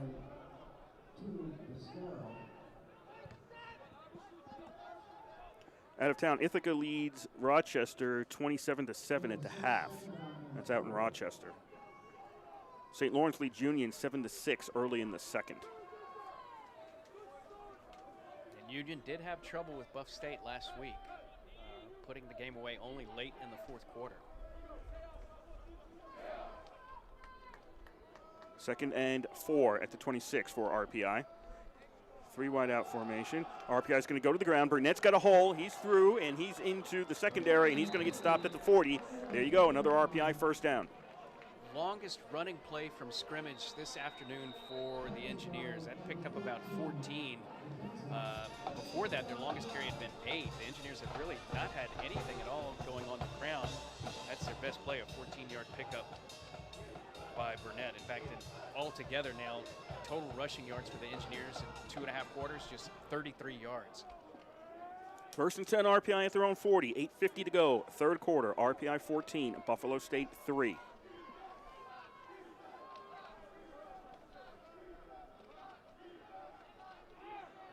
Two receivers left, one right. RPI fakes the handoff. Lombardi in the flat, 35, 40, makes a little move, 45. No, I didn't quite make the 45. He'll be a little bit short with a big hit there. And Anderson Jemiah, Osea Jemiah was among the two making the hit on Lombardi. They'll give him the nose of the ball on the 45, so call it a pickup of 5 for Lombardi. Big afternoon, though, for him so far. 7 catches for 82 yards and 2 touchdowns, Peter Lombardi.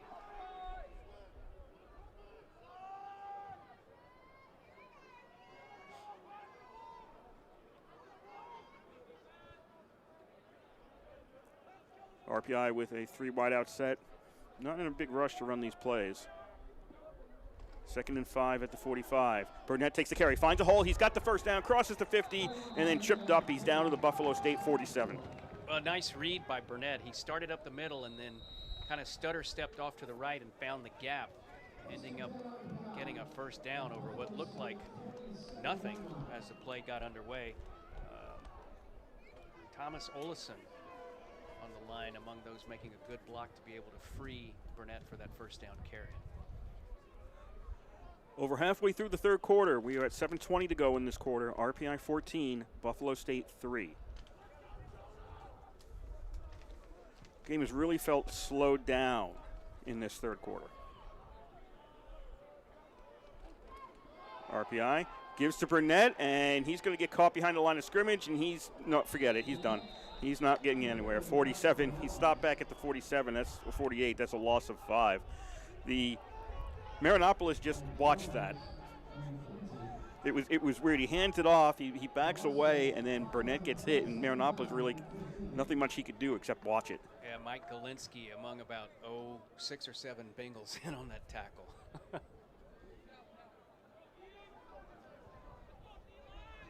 Again, it's been a little rough for the Engineers in terms of trying to get the rushing game going. They're only averaging just a mere 2 yards per carry so far this game on the ground. Buffalo State has a linebacker that rushes towards the line, gets back on side. He actually had a handover into the neutral zone, but he gets back on side. Marinopolis on 2nd down and long. He's going to go sidelines, got a man open a little bit too far. Looking for Lombardi on the right sideline. It was a little bit beyond him. Had he got him in stride, he would have been in for 6. Yeah, he had gotten 2 steps on Barksdale, the defensive back, and just a little bit overthrown down about the 20 or 15 of the Bengals. Instead, it's going to be 3rd and very long here for the Engineers. 3rd down and 15 at their own 48.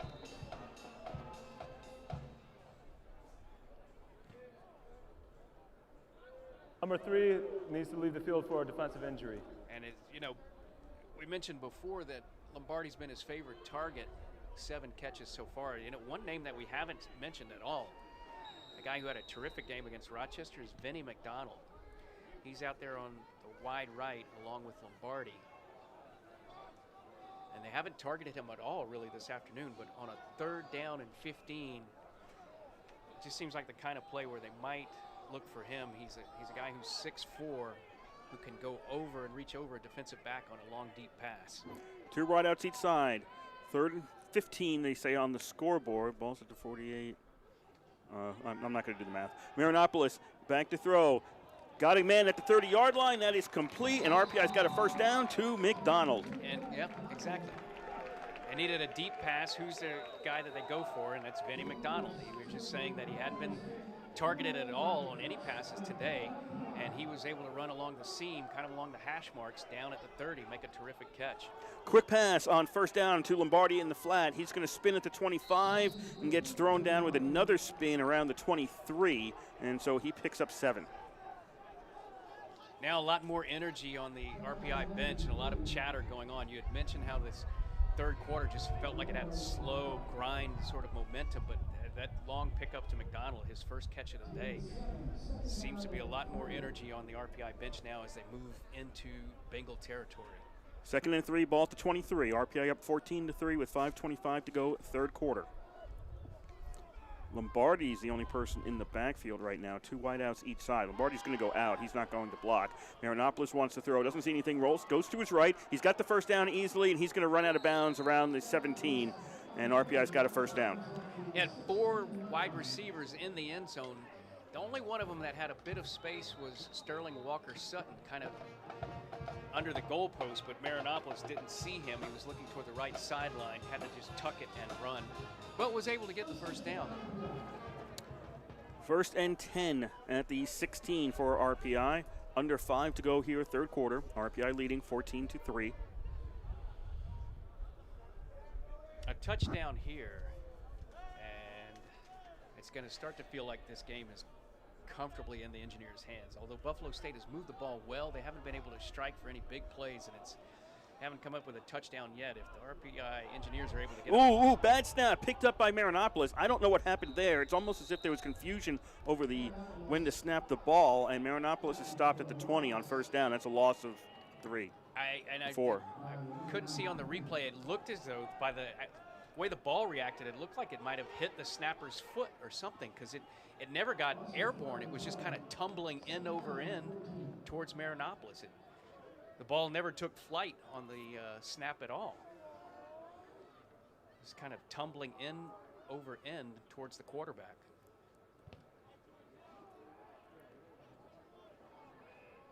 So we're under 4 to play. Third quarter. RPI with a 2nd and 14 as the ball's back at the 20-yard line. Marinopolis is looking right. Now he's going to scan the whole field, puts it up, end zone, and that's too far. He did have a receiver, that was Lombardi, breaking away from his defender, but the ball was thrown too far away. Pretty tight coverage there by Osei Jemaya, number 20, the defensive back for the Bengals. Although, yeah, Lombardi had about a half a step, but Marinopolis would have had to put the ball right on the money in the far left corner, right at the pylon, for that to be complete. That makes it 3rd and 14.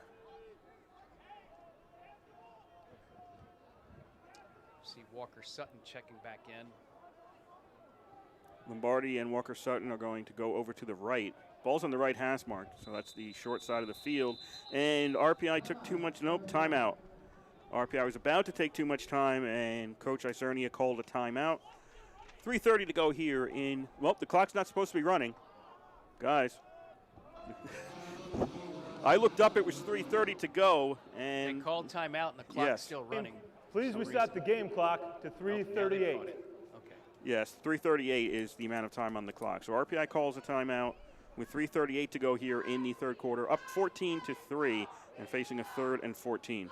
And speaking of the scoreboard, by the way, Kurt, each team has taken a timeout here in the second half, but yet the scoreboard says 3 timeouts apiece. So this is why I keep track myself. I've learned my lesson over the years. So it's a 3rd and long, so we got to think passing play. Marinopolis on the afternoon is 12 out of 16 passing for 168 yards. His favorite target's been Peter Lombardi, 8 catches for 89. But the last time he faced a long passing situation, he went to Vinnie McDonald, his only catch of the day, for 22 yards. I don't know who they'll target again this time, but this is one of those where you might see him go to McDonald in the end zone, because he is a big guy, 6'4", and has a height advantage over any of the defensive backs for Buffalo State. Burnett is in the backfield, 3 wideouts to the left, 1 receiver on the right. DJ Palmer out there on the left, too. We haven't called his name pretty much all day either. That was Lombardi on the right. Marinopolis in the flat to Walker Sutton. 20, 15. Walker Sutton out around the 11. It's not a first down. Not a first down. They'll actually put him out at the 10. And are we going to see a field goal? I think we are. Yeah, I think you put points up here. Connor McDougal out on the field. He will be trying from the left hash mark, the near side left. It looks as though that's going to be about, what, 27-yarder? Certainly within his range. A 27-yard attempt. From the left hash mark. Moncrief is the holder for RPI.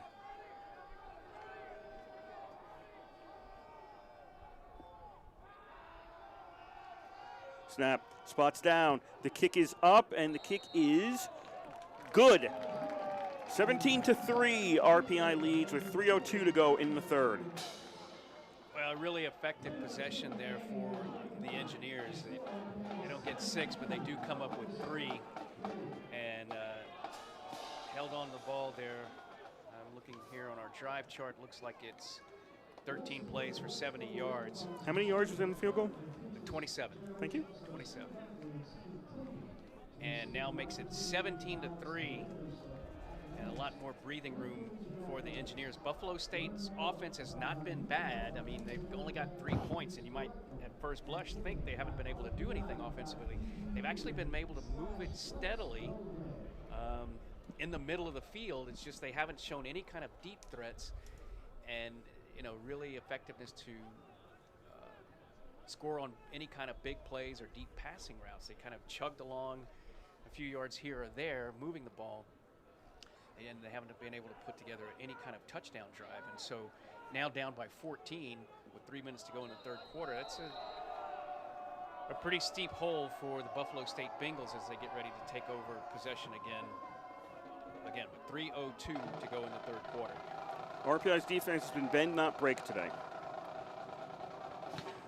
McDougal's kick heads downfield, taken by Prawl, at the 10, 15, 20, 25, 30, and he's pulled out of bounds just beyond the 30. Hey, Connor McDougal made the tackle there. We got a flag at the end of the play. We're going to get an unnecessary roughness against somebody? I think it's going to be against Buff State. Connor McDougal might have saved the touchdown there with that tackle at the 36. And this is a flag after the play. Dead ball. Unnecessary roughness. Personal foul, late hit on the kicking team, number 40. Or I'm sorry, on the receiving team, number 41. Well, the crowd started booing. He corrected himself. I think he's calling one on each. No, he corrected himself. Okay. He said, no, that was wrong. So Nick Fillion, the referee. He pointed to RPI, then he pointed to Buffalo State. Yeah. Nice break for RPI. Bad break for Buffalo State. They had a terrific kick return almost up to the 40. And in fact, like I say, Connor McDougal was able to push Prawl out of bounds at about the 37. And McDougal was the last man to beat, or else that might have been a Buffalo State touchdown. And instead of a touchdown, he's out of bounds at the 37, and they have to back up 15 yards for a late hit after the whistle. So the ball's back to the 22 of Buff State as they are down by 14 points now. They'll start out with Robinson on the ground, and he's going to get out to the 26-yard line. Javon Ford back in at quarterback, number 19. A tall guy, bigger guy than Sianco at quarterback. Javon Ford stands 6'2", 205. He's a left-handed thrower. But every time he's been in, they basically have run the ball. He did try one pass attempt when he was in there in the first half and missed badly. And everything else has been a running play when Ford is in the game. 2nd and 6 at the 26-yard line, and he's going to fake the handoff to Robinson, keep it himself. He's going to get some yards out of this, out to the 30-yard line. It looked worse than it was. He picks up about 4. He had the option of handing it to Robinson or keeping it. He probably should have handed it to Robinson that time, although he did, to his credit, Ford did fight his way forward when it looked like he might take a loss on that play.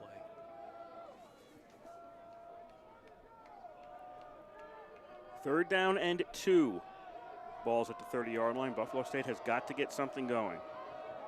They have punted their last 4 possessions. To give us to Robinson at the 30. Breaks away from one guy. He's still on his feet. Stopped near the 32, but I think the forward progress has him at the 33, and that'll be a first down for Buffalo State. Yeah, I think he'll have it, although he almost messed up by when he tried to avoid the last tackle. He kind of sidestepped and went backwards, and really got a fortunate spot from the referee to mark it up at the 33, and it'll be a 1st and 10 for the Bengals. 1:20 to go, third quarter. RPI 17, Buffalo State 3. 3 wideouts to the left, 1 to the right. Ford fakes the handoff. He's going to roll out to his left, looking downfield, doesn't find anything, and he's going to get forced out of bounds near the 35. The reason he didn't find anything was nobody was in position to catch a pass. His 2 receivers on the left side were blocking defensive backs, and nobody was even turned around looking for the ball there. Darian Jones was about 15 yards down the field, but he was trying to block the defender, the safety, and so there was no one to even throw the ball to there for Ford. Administrative timeout for a chain. Come on. There looks like they're having a problem with the chains, so we've got a timeout on the field.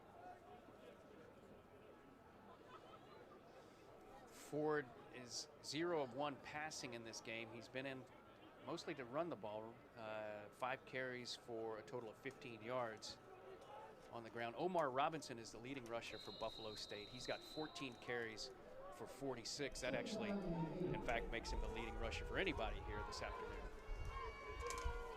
Back to action, 2nd down and 8. Ford's going to throw along the sidelines. The receiver and the defender were tied up. I don't see a flag coming out of this, and it goes incomplete. No, it looked like a timing play, like they were going to go to the far side receiver over there. It was obscured a little bit right now. I think that was Darian Jones. Yes, Darian Jones. But Ford just took 2 steps back and launched it to the left, and Jones never really had any separation whatsoever from C.J. Lyons, the RPI defensive back who was on the coverage. 3rd down and 8. As the third quarter is winding down, Ford is going to run with this himself, and he's going to get hit from behind. Ball comes loose. It's loose around the 42. I think RPI recovered this, and RPI may have recovered the fumble after not getting it loose. They do. RPI's got the ball at the Buffalo State 42. Jimmy Lieblow, number 23, a junior defensive back out of New Jersey, was in the right place at the right time to be able to pick up that ball on the bounce as several players were scrambling for it. Right around the 44, 45-yard line. So we have an injured player for Buffalo State. Was that might be Ford? Yeah, I thought he got hit pretty hard when he lost the ball. Yeah, I think what jarred the ball loose is it was a clean hit, but it looked as though one of the RPI defenders hit him with the shoulder pads right in the back as he was trying to spin for a first down. I believe that's Ford. He really got hit hard, and that's how he ended up fumbling the ball. Engineers recovering it. Jimmy Lieblow. I said it at around the 40, 45. It's actually the 40-yard line, and they'll start the possession from the Buffalo State 41. But right now, still a break on the field while Buffalo State trainers attend to, we believe that's quarterback Javon Ford, right in the middle of the field. I don't see a 19 on the other side. Yeah, it is him. I can see the number now. The play started as a pass play. He scrambled. He was under pressure. He never had much room to run. He had just gotten across the line of scrimmage when he's kind of sandwiched by a couple of RPI players, including one big hit in the back, and the ball just popped loose.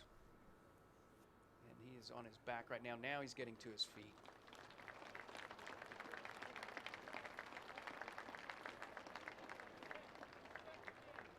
He is walking off under his own power, making his way to the other sideline. Ball's at the 41 of Buffalo State. RPI has it after the fumble. RPI leading 17-3 with 33 seconds left in the third quarter. Second fumble this afternoon by the Bengals. The first one, if you missed out on it, was critical because it occurred deep in RPI territory. And I'm forgetting exactly the yard line, but somewhere the by 30. the 15. It was actually around the 30. The 18. 18, yeah, right, 15, 18. Okay. Stopping a potential touchdown drive, short-circuited one of the best drives all afternoon for the Bengals. Now they cough it up again, this time on their own side of the field. 33 seconds to go in the third quarter. RPI up by 14, another score on this possession, and it's going to pretty much put this game away. First down for RPI. That is not Marinopoulos in there at quarterback. And that is, once again, Kazanowski in at quarterback, and he makes it down to the 31 for what will probably be a first down. He's a freshman quarterback out of Toms River, New Jersey. He got in, as Kurt said, a few snaps during the first half, primarily to run with the ball. That's now his third carry on the afternoon. And that is a first down for RPI. RPI does not have to run a play here, as the third quarter is going to expire soon. They don't have to. They may. 5 seconds left in the quarter, and they will snap the ball. Kazanowski looks downfield. He's going to throw end zone, and that's McDonald, and he's got it for the touchdown.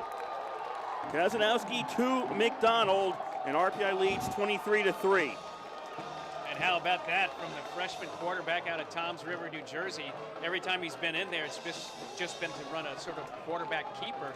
This time they let it fly, and down in the corner that McDonald had his defender beaten. And as we've mentioned earlier in the game, McDonald's a big guy, a big receiver, and it worked his advantage that time. The defender, number 2 for Buffalo State, Biscaro, had his back to McDonald. McDonald was able to reach up and make the catch over Biscaro for a touchdown. Extra point is good, and now it's 24-3 at the end of the third quarter, and RPI is just taking complete control of this game. Now we've also getting some chippiness, some shoving and pushing after the extra point. Now we've got a flag thrown. Referees coming in to try to separate the pile. It's been a really good, hard-fought, clean game through most of it now.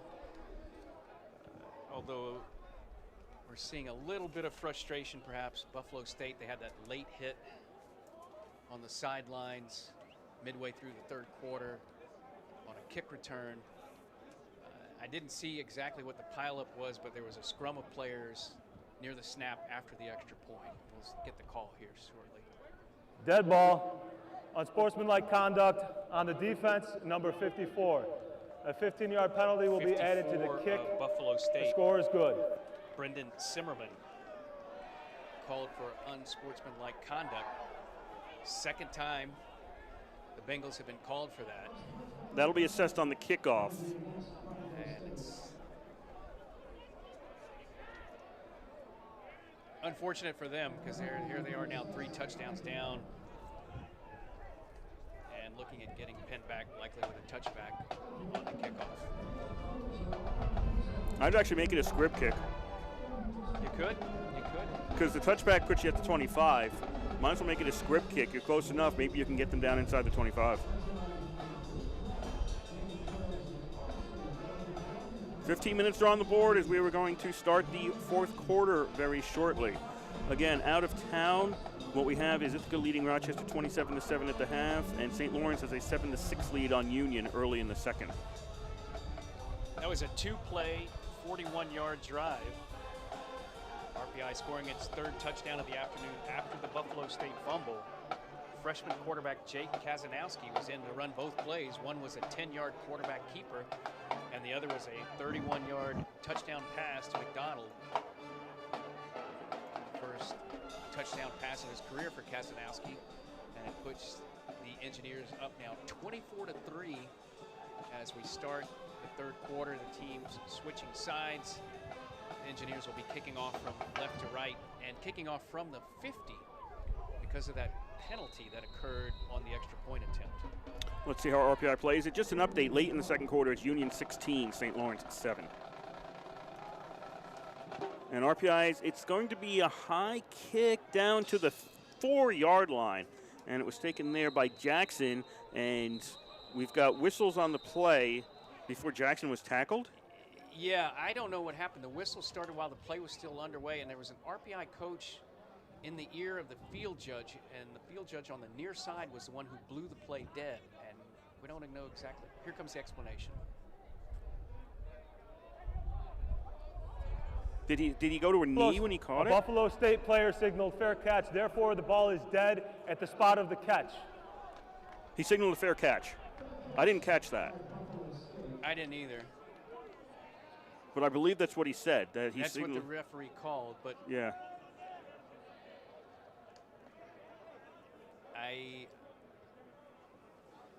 So they're going to mark it at the 5? He didn't catch it, did he? Yeah, he did.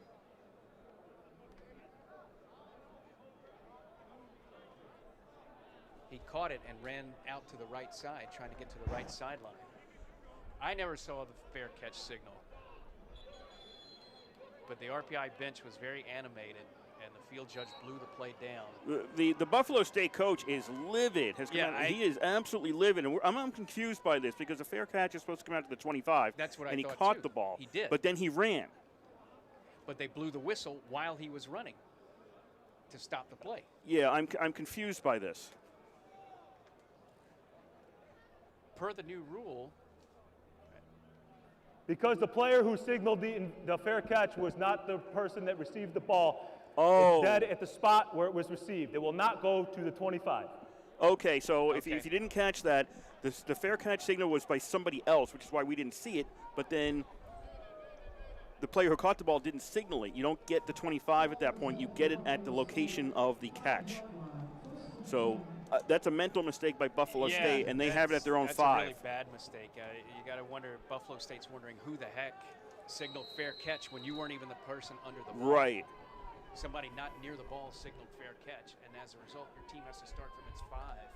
Cianco on first down. He hands off to, that's Wilson, A.L. Wilson in there at running back now, and he's going to get stopped at the 6-yard line for a gain of 1. So Buffalo State just needs to get out of trouble right now, trailing 24-3 in the 4th quarter. And this is WRPI Troy with Engineer Football from the East Campus Stadium. Kurt Stutt, Jansen Roy on the call for you today.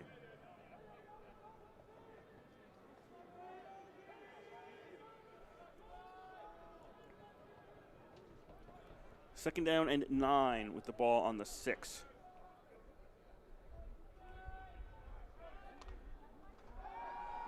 And Cianco's going to throw along the sidelines, and Crozier, did he catch it and did he get a foot in bounds? Yes, he did. He's out of bounds at the 32 for a first down. Cam Crozier, that's the first time we called his name in the second half. They had kind of gotten away from him. In the first half, they went to him frequently. He had 6 catches For 40 player yards, injury. and this is the first time we've called his name here in the second half, and he made a terrific sort of tiptoe catch along the sideline out at the 32. We've got an injured Bengal back in the backfield, but I'm trying to look and pick up the number. It's not the quarterback, Cianco. I think it's a lineman where they're working on his knee or ankle and helping him up now. He's got the build of a lineman. Yeah, it is. That is number 52, Zach Rathka, 6'4", 298, out of Cobleskill, local Capital Region player playing for Buffalo State. Now he's on the sideline. He seems to be moving better on his own. But again, that was a terrific catch on the right sideline by Cam Crozier, his first catch of the second half after getting 6 receptions in the first. Gets the Bengals out from the shadow of their own goalpost and all the way out to the 32-yard line. First and 10 Bengals at their own 32. 14-15 to go in today's game. 24-3, RPI leads Buffalo State.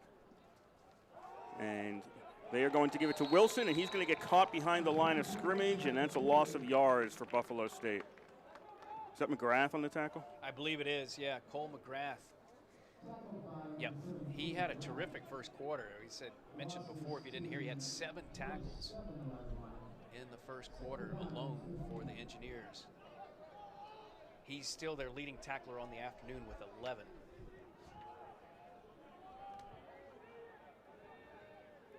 Second down and 15, ball at the 27. 4 wide out formation for Buffalo State. Cianco is looking left, throws. That's complete, and immediately ducking out at the 32 was Prawl. So he's back to the original line of scrimmage to set up a 3rd and 10. Praise Prawl, 5'7", 150 out of Queens, New York.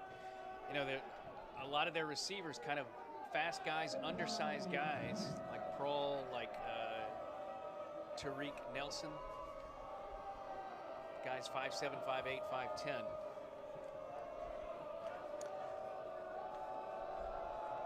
Third down and 10 at the 32. 2 receivers each side. Wilson in the backfield. Cianco is looking downfield. There's a 5-man rush. He's going to put the ball up in the air, and it's not. Is it intercept? No, it's incomplete. The intended receiver was Jackson. It looked like it went into the hands of Youngener, who couldn't hold on to it, and then it goes incomplete. I think it might have been C.J. Lyons. Okay, yeah, Lions. Yeah, Nas Jackson had the ball in his fingertips and was trying to come down with it, couldn't. As he lost control of the ball as it was dropping. Injury to the ground, timeout, Buffalo Lyons, State. number 2, came in and tried to make a diving catch. He couldn't quite get his hands under the ball either. So it's an incomplete pass. Meanwhile, Nas Jackson, one of the speedy Bengals wide receiver, is on his back on the ground at about the 36 and holding his either his left hamstring or knee. So the coach and the training staff are out there to look at him. 12:49 to go here, quarter number 4. RPI 24, Buffalo State 3. They've gone to the half over in Schenectady. It is 16-7 in Union's favor in that game. In the third quarter, getting out of hand now in Rochester, it is Ithaca 34, Rochester 7. Take a look at some of the team stats here as Jackson gets to his feet. Seems to be doing okay as he goes to the sideline. Total yardage, RPI, they were almost dead even in the first half. Now RPI is starting to sort of pull away in that category. 258 total yards for the Engineers, 211 for the Bengals. One of the other numbers that jump out at you at the stat sheet is George Marinopoulos passing. He's completed 14 passes in 18 attempts, good for 209 yards.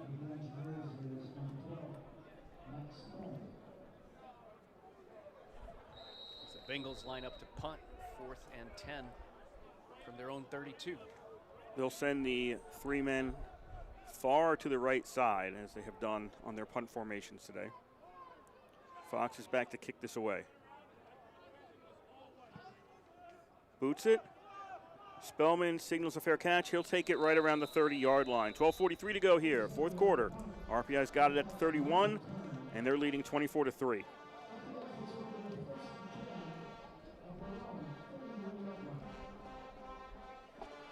Give us a chance to look at some of the stats, individual stats here first for RPI. Again, we said Marinopoulos, 14 of 18 passing, 218 yards. Peter Lombardi, the top receiver, 8 catches, 89 yards, 2 touchdowns. Delano Munoz Watts, the top rusher right now, 5 carries for 24. First and 10 RPI at their own 31, up by 21. Some ground game here. Munoz Watts takes the carry, and he's going to get stopped at the line of scrimmage.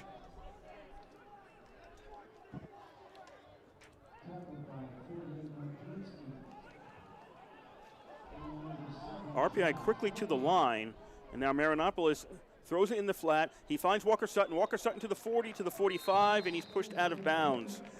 Between the 45 and the 50, they'll call it the 48, and that's a first down for RPI. Buffalo State was substituting some players on defense, and so the Engineers kind of hurried that snap, and it worked. And just a little swing pass out there ended up getting a first down all the way to the 48-yard line. If the offense does not substitute, they do not have to allow the defense to substitute. Munoz Watts takes the carry, finds a hole. He's into Buffalo State territory, 45, and he's down to the 43.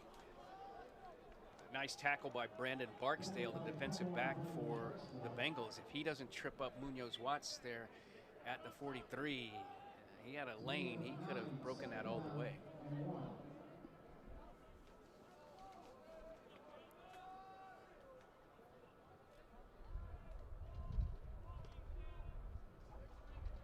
Second down and 10. No, pardon me. Second and 1 at the 43. 11 and a half to go here. Fourth quarter, 24-3, RPI leads. Palmer moves in towards the middle. The RPI on the handoff, and that's going to be a first down. That was not a pretty play, but Munoz Watts gets enough yards to get a first down. Just needed 1, and he got 2. It was just kind of a dive play up the middle, try to surge forward and get enough yards for the first down.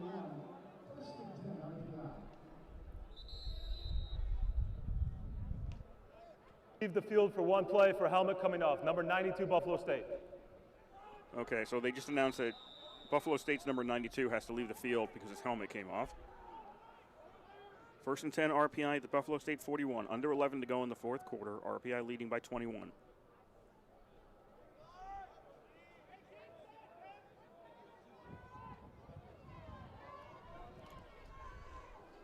Marinopoulos hands off, and we've got a change in running back for RPI. That is Buckley in there for RPI, and he makes it down to the 35-yard line as RPI is substituting some players. Christian Buckley, first carry of the afternoon. Engineers up 24-3. I got to imagine they're going to largely keep this on the ground right here, run off a lot of clock.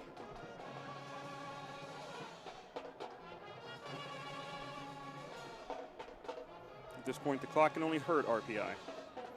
2nd and 4 as the ball's at the 35-yard line. Marinopoulos hands off, fumble, recovered by Buffalo State at the 35-yard line. That was Buckley who got the ball in the handoff. I don't know if that was ever truly clean. I don't think so. Nope, he had it. He ran for about 2 steps. I just saw on the replay. He had it for about 2 steps, and then it came out. I think it was Mike Glinsky, number 48, a linebacker, I believe, on the recovery for the Buffalo State Bengals. He didn't make the hit. He just happened to be in the right place at the right time to pick up the ball as it tumbled along the ground at the Buffalo State 35. We've got 10:02 to go here in the 4th quarter. Buffalo State with the ball after RPI's first turnover today. They're at their own 35-yard line, trailing by 21. 3 wide out formation. Sianco scans the field, puts it up downfield into double coverage, and intercepted by the Engineers. RPI fumbles the ball away. Jimmy Lieblow, number 23. And they get it back on the next play. Making the interception down at the 25-yard line. He was the guy who came up with the fumble on the last Buffalo State turnover. That play was never really open, Kurt. I mean, it looked as though Sianco had decided from the get-go that he was going to go deep to Cam Crozier, his favorite receiver. But really, Crozier had a man on him, and he had Lieblow as the deep safety dropping back in coverage as well. I mean, there's almost no way Crozier was going to come up with that ball. And, in fact, it was intercepted by Lieblow back at the 25-yard line. Well, they're committed. They need to go downfield fast. They had to go to somebody downfield.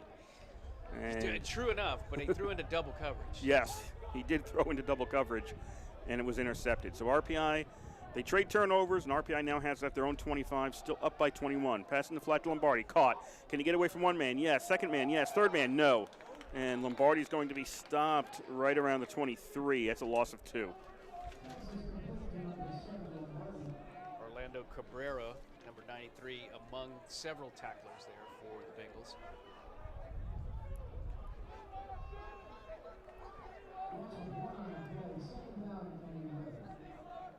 So it'll be 2nd and 11 for RPI. They're going to say only a loss of 1 back to the 24. RPI not in any hurry to run these plays. We've got 9:15 to go in the 4th quarter, and they've got a 21-point lead.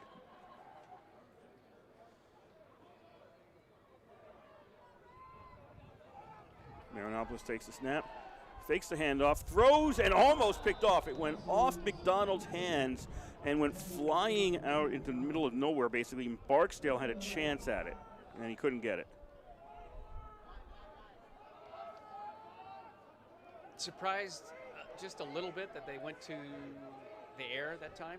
I was fully expecting them to run as much as possible here with 9 minutes to go on a 21-point lead. 3rd down and 11, balls at the 24. 2 receivers each side. Looks like Burnett is in the backfield.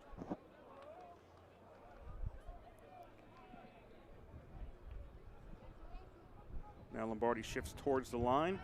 Marinopoulos has time with a 5-man rush. He's going to throw this one away. Walker Sutton was the nearest person, but he was throwing it out of bounds. And it'll be 4th down, and RPI will send out the punt team.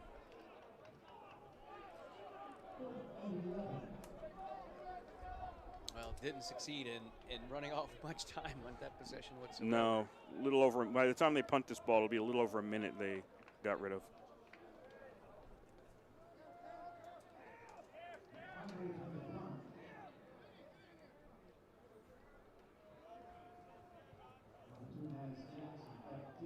RPI had to get another player out there for the punt unit. Down to 5 seconds on the play clock. They just snap it in time. Moncrief kicks it. Take it on the run to 45, to the 50, RPI 45, and down at the RPI 41-yard line. That was Biscaro. Ethan Biscaro, yeah, best punt return of the afternoon for either squad there. Nice run. Biscaro, instead of playing it conservative and just backing off, which he could have done, he actually sprinted towards the ball, which was a short kick, got it on the run, and because he had that momentum, was able to slip past a couple of RPI tacklers all the way across midfield to the RPI 41. By my count, this is the first time Buffalo State has started a drive on RPI side of the field. They did have it once at, what, the 50 or 49 in the first? They had it at the 50 once. At the 50, yeah. Yes. So Buff State down by 21 with 8:48 to go in the fourth quarter. They need points and they need them now. Robinson on the carry. Doesn't find anything straight ahead. Bounces outside a couple of times, and now he's going to be down at the 36. He was met there at the 36 by Charles Stanton, one of the engineer linebackers. By the way, it was a 16-yard return on that punt by Viscaro. 2nd and 5 at the 36 for Buffalo State. And this time it's going to be Wilson with the carry. He gets hit a couple of times. Now he's going to get stopped after a gain of 1. They could have had him for a loss of about 3, but he got away from that. Yeah, that was number 51, Charles Stanton again, who caught him by the ankle, and I thought it was going to bring him down at about the 40, but Wilson able to slip out of that foothold and get it down to the 35.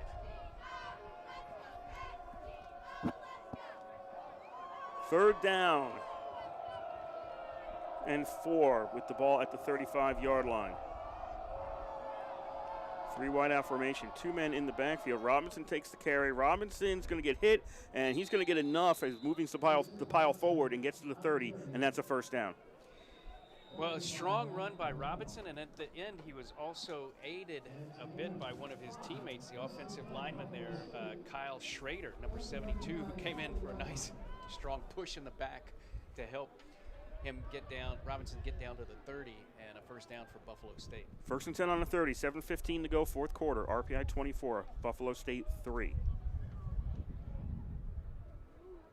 2 receivers each side.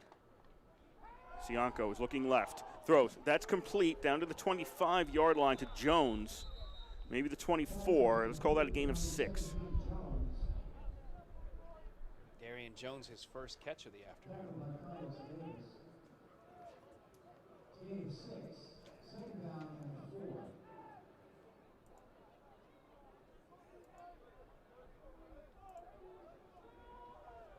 RPI willing to give up some yards here. You keep the clock moving. You don't want to give up a big game. Robinson on 2nd down takes the carry, and he's close to a first down. His forward progress has him almost at the 20. Might be half a yard short. He's about half a yard short. Everybody pushed him back to the 25. But the forward progress, they're going to say he didn't get the 20. And that's going to make it a 3rd and officially 1. They're actually going to put him on the 21. Yeah, I thought he'd gotten about a foot or 2 closer to the 20 than that, but in any case, 3rd and 1. And under 6 minutes to go in the ball game. Cianco gives to Robinson. Robinson's easily got the first down, goes into the line, gets a bonus 1.5 yards, and he's down to the 19-yard line. It'll be another first down for Buffalo State. Nice surge by the Buffalo State front line, offensive lineman kind of getting enough for Robinson to get across the 20. Robinson is the leading rusher on the afternoon, 61 yards. Best by either squad today. 1st and 10, Buffalo State at the 19. 5:40 to go in the game. RPI 24, Buffalo State 3. Give to Robinson again. Gets away from one man in the backfield, goes right into the main pile of players in the middle of the field, and he's down to about the 13. Give some credit again to Omar Robinson, the 5'10 senior out of Queens. Didn't really have much to work with there, and he just kept churning his legs and going forward. Ended up getting, 6 yards out of that.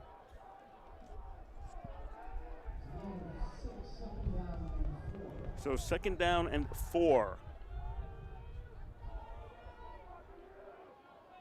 At the 13-yard line, coming up on the 5-minute mark. There's 5 minutes left to go in the fourth quarter. Pass that's complete on the near sideline, but not getting free is Jones. He He's going to be spotted down about the 11-yard line for now a 3rd and short, but once he caught the ball, he never got free from the RPI defense. Well, Carlos Davis really blew up that play. He's playing cornerback over there, and he recognized the play immediately, and he got around the guy who was trying to set the screen, and he made that tackle and didn't allow the runner to get anywhere. It looked like it was as the play started to develop, it looked pretty good for Buffalo State to get the first down or more, and Carlos Davis just kind of blew it up. 3rd down and 2 at about the 11-yard line. Robinson's in the backfield. They're going to fake the handoff to Robinson. Sianko keeps it himself. He's going to get hit, but he'll get the first down. He's able to spin out of a couple of tackles, and he's down near the 7 for a 1st and goal, Buffalo State. Carlos Davis coming in from the corners, from the left side, the offensive left side, got an arm on Sianko at the 10. But as you said, Sianko was able to spin away from that and keep his legs moving and push forward all the way down to the 7. Under 4 to go in this 4th quarter. 24-3, RPI leads. Buffalo State 1st and goal at the 8. Sianko gives to Robinson, breaks through the 1 tackle, gets hit now as he's inside the 5. He will not make the goal line. He's stopped around the 2. Sort of a point of pride possession here with as we get down, getting towards 3 minutes to go in the game. Outcome really no longer in doubt, but the Bengals want to get a touchdown today. The RPI engineers want to keep them out of the end zone all afternoon. 2nd down, Robinson again gets hit, and he's going to get bear hugged and brought backwards. He's going to lose a yard or 2, maybe 3 on that, back to the 5.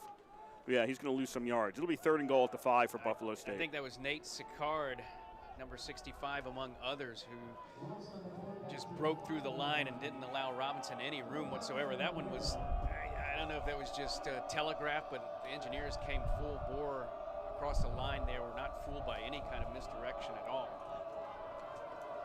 3rd down and goal at the 5-yard line for Buffalo State. 2:45 to go in the game. Sianko's going to roll out to his right, looking towards the end zone. He's going to get hit. He's in for the touchdown. Sianko runs for 5. Buffalo State now has 9 points. Just a terrific individual play by Sianko. He rolled to his right, and there was nobody open at all, and he just tucked it under and sprinted for the pylon. RPI defender made a leap for to try to take out his feet at about the 3, but Sianko lunging for the end zone and getting in for the touchdown.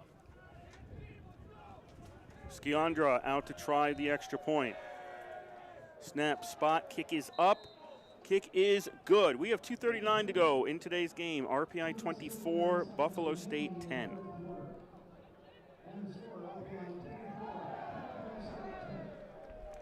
Well, easily the best drive all afternoon for the Buffalo State Bengals. That was 12 plays and 41 yards. And it ends on the 5-yard touchdown run by the quarterback, Sianko. It was a pass play as he rolled to his right, had nothing, no receivers open. He just tucked it under, raced for the pylon, made a dive, and got in for the first touchdown of the afternoon for Buffalo State. Now 24-10, 2:39 to go. So barring some real miracles here, the outcome no longer in doubt, but RPI will move to 6-0 and 2-0 in conference. Buffalo State still winless on the year, but frankly, Kurt, they played pretty well today. It's at times it seemed closer than the scoreboard would indicate. It was closer than I mean, it really was. Mm-hmm. This was 7-3 until late in the second quarter. Yeah. That big play, the 48-yard screen pass, which set up the touchdown on the next play and gave the RPI engineers a 14-3 lead right before halftime. Until that sequence of 2 plays, this one just seemed like a back-and-forth game. Skiandra is going to tee this up at the 35. RPI has the hands team out there. They're expecting an onside kick from Buffalo State. And they do kick it, and it's grabbed by RPI. Is it loose? I thought RPI had it. No, the ball's loose around the 46. We're going to wait and see who's got it. Sterling Walker-Sutton had his hands on the ball, and it looked like he had possession, but as soon as he got hit, it came loose. I don't know who finally came up with it. It was an engineer. It was an engineer. Yeah, RPI's got it at their own 46-yard line with 2:38 to go. So Buffalo State has 2 timeouts. As Sterling Walker-Sutton, one of the receivers for the Engineers, came forward and had both hands on the ball and was trying to tuck it, and as soon as he was doing that, he got hit by a Buffalo State Bengal, which popped it loose temporarily, but the Engineers able to fall on it. Now 1st and 10 from their own 47 with just 2:38 to go and protecting a 14-point lead. Buffalo State, by my count, has 2 timeouts left. That is not what the scoreboard the scoreboard says 3, but wait a minute, it said that all afternoon. You, the old rule is don't trust the scoreboard. In the first half, second half, it hasn't moved. First down, RPI, and that is Burnett. He's across the 50, and Burnett is to the 49. Buffalo State is not stopping the clock. I think at this point you wait and see what happens on 2nd down. Clock is still running. RPI up by 14 with 2:20 to go.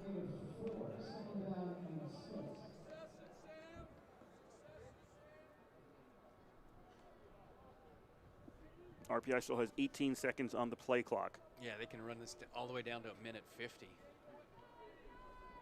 before having to snap the ball and not take a penalty.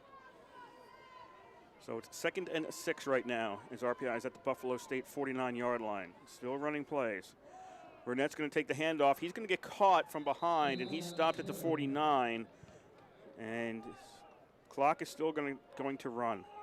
Nice play there by Orlando Cabrera, number 93 out of Seaford, Long Island, breaking through the backfield and making that tackle. 1.5 to go in today's game. RPI down with a 3rd and 6 at the 49-yard line. 15 seconds on the play clock. RPI in no rush, looking to go to 6-0 with a win today, 2-0 in the Liberty League.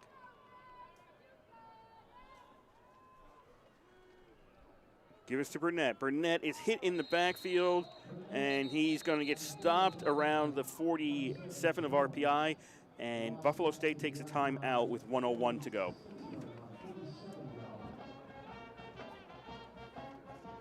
So RPI will be sending out the punt team. Buffalo State will get the ball back.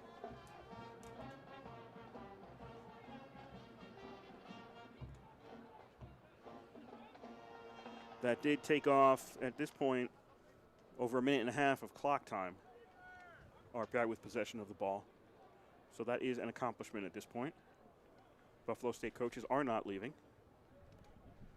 They are seated to our right. That's Kurt's reference there, right here in the press box. But, you know, in the end, it'll be a victory for RPI. They hold their opponent to, well, looking like 10 points. They move to 6-0. And going to 2-0 in conference play as they start to get ready to move on to the tougher part of the schedule, Hobart next week in Geneva, where the Engineers have had tough times recently. Snap back to Moncrief. He kicks it. This is going to bounce inside the 25, and it's going to be out of bounds around the 22 of Buffalo State. 53 seconds are left. Buffalo State with the ball. They trail 24-10.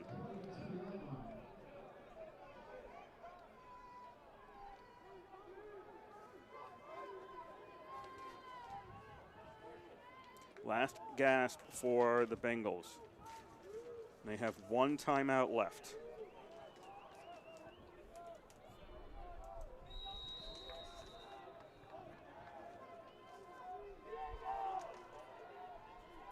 Ball to 22. 4 wide out formation, 1st and 10 for Buffalo State. Sianco, delayed handoff, and that's going to get them 5 yards out to the 25. That is Mosley on the carry. Was it? Or was that 38? I think it was 38, Dylan 38. Gote.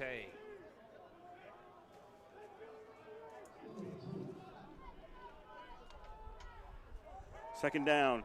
Sianco throws and tipped one Bengal to another, and then out of bounds around the 33-yard line.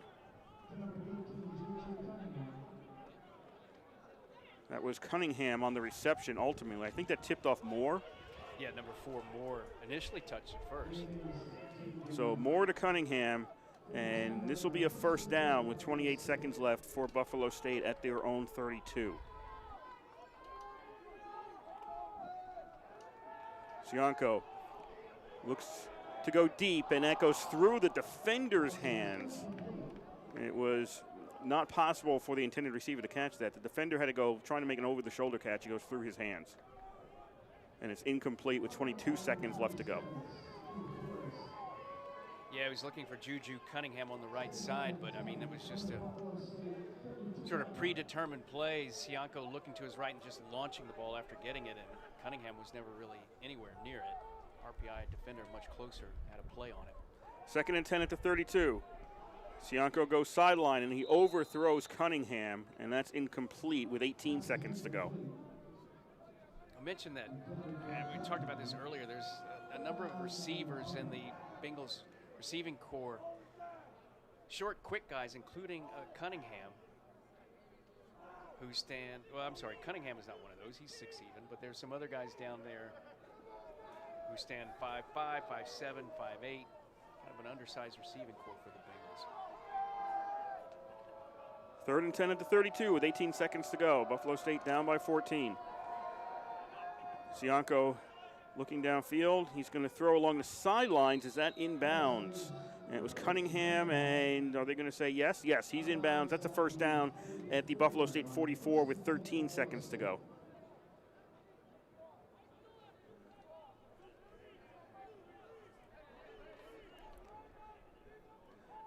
Clock's going to start. Oh, no, he went out of bounds, pardon me. It will not start. 4 wideouts, 13 seconds to go. Pass. That's complete to Jones. Jones in the RPI territory, to the 45 to the 40, and pushed out at the 37, and that will stop the clock again with 6 seconds to go in today's game. Here's a number that might surprise you a little bit, Kurt. First downs, Buffalo State's going to end up outnumbering RPI in that 17 to 13 this afternoon. RPI's drives were a couple of quick big ones. Yeah. Yes. And it shows you that Buff State was able to move the ball in the middle of the field, but they haven't shown any kind of big play capability at all. Sianko with 6 seconds left, rolls out. He's looking downfield, waiting for his receivers to go downfield. Now he's going to toss it, end zone, and that looks like it's caught for a touchdown. Yes, Buffalo State will end the 4th quarter with a touchdown. Well, that's a terrific catch. The receiver, and that was I Moore. It was Shakur Moore. Yeah. First of all, he was double covered by 2 RPI defenders. Second of all, he just stands 5'7", and yet he was the guy who was able to come up with that catch in the crowd on the final play, regular time play. There will be no PAT after time is run as out. Buffalo State cannot win. As the result of the play is a touchdown. The game is over. There's no extra point. Okay, no extra point. Well, the rule here in college football is that if the extra point can't make a difference, you don't bother with it. 36-yard touchdown pass right. to end the ballgame. So let's just give you a final score: RPI 24, Buffalo State 16. Let's get that straight. Game's over now. 24-16 the final. That's right. And you know what? It's almost like that's probably a more fitting score for what it felt like through most of the game. RPI had eventually opened up a big lead, 24-3. Buffalo State able to get 2 late scores, making it 24-16.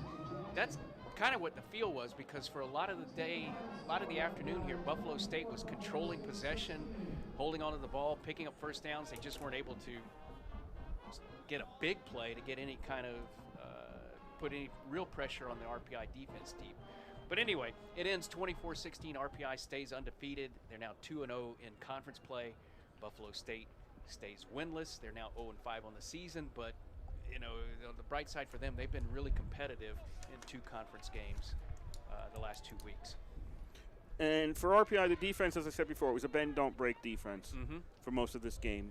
You're giving yards in the middle of the field, and you talk about the first downs. Buffalo State was getting first downs, but a lot of Buffalo State first downs were 1 or 2 yards beyond the marker.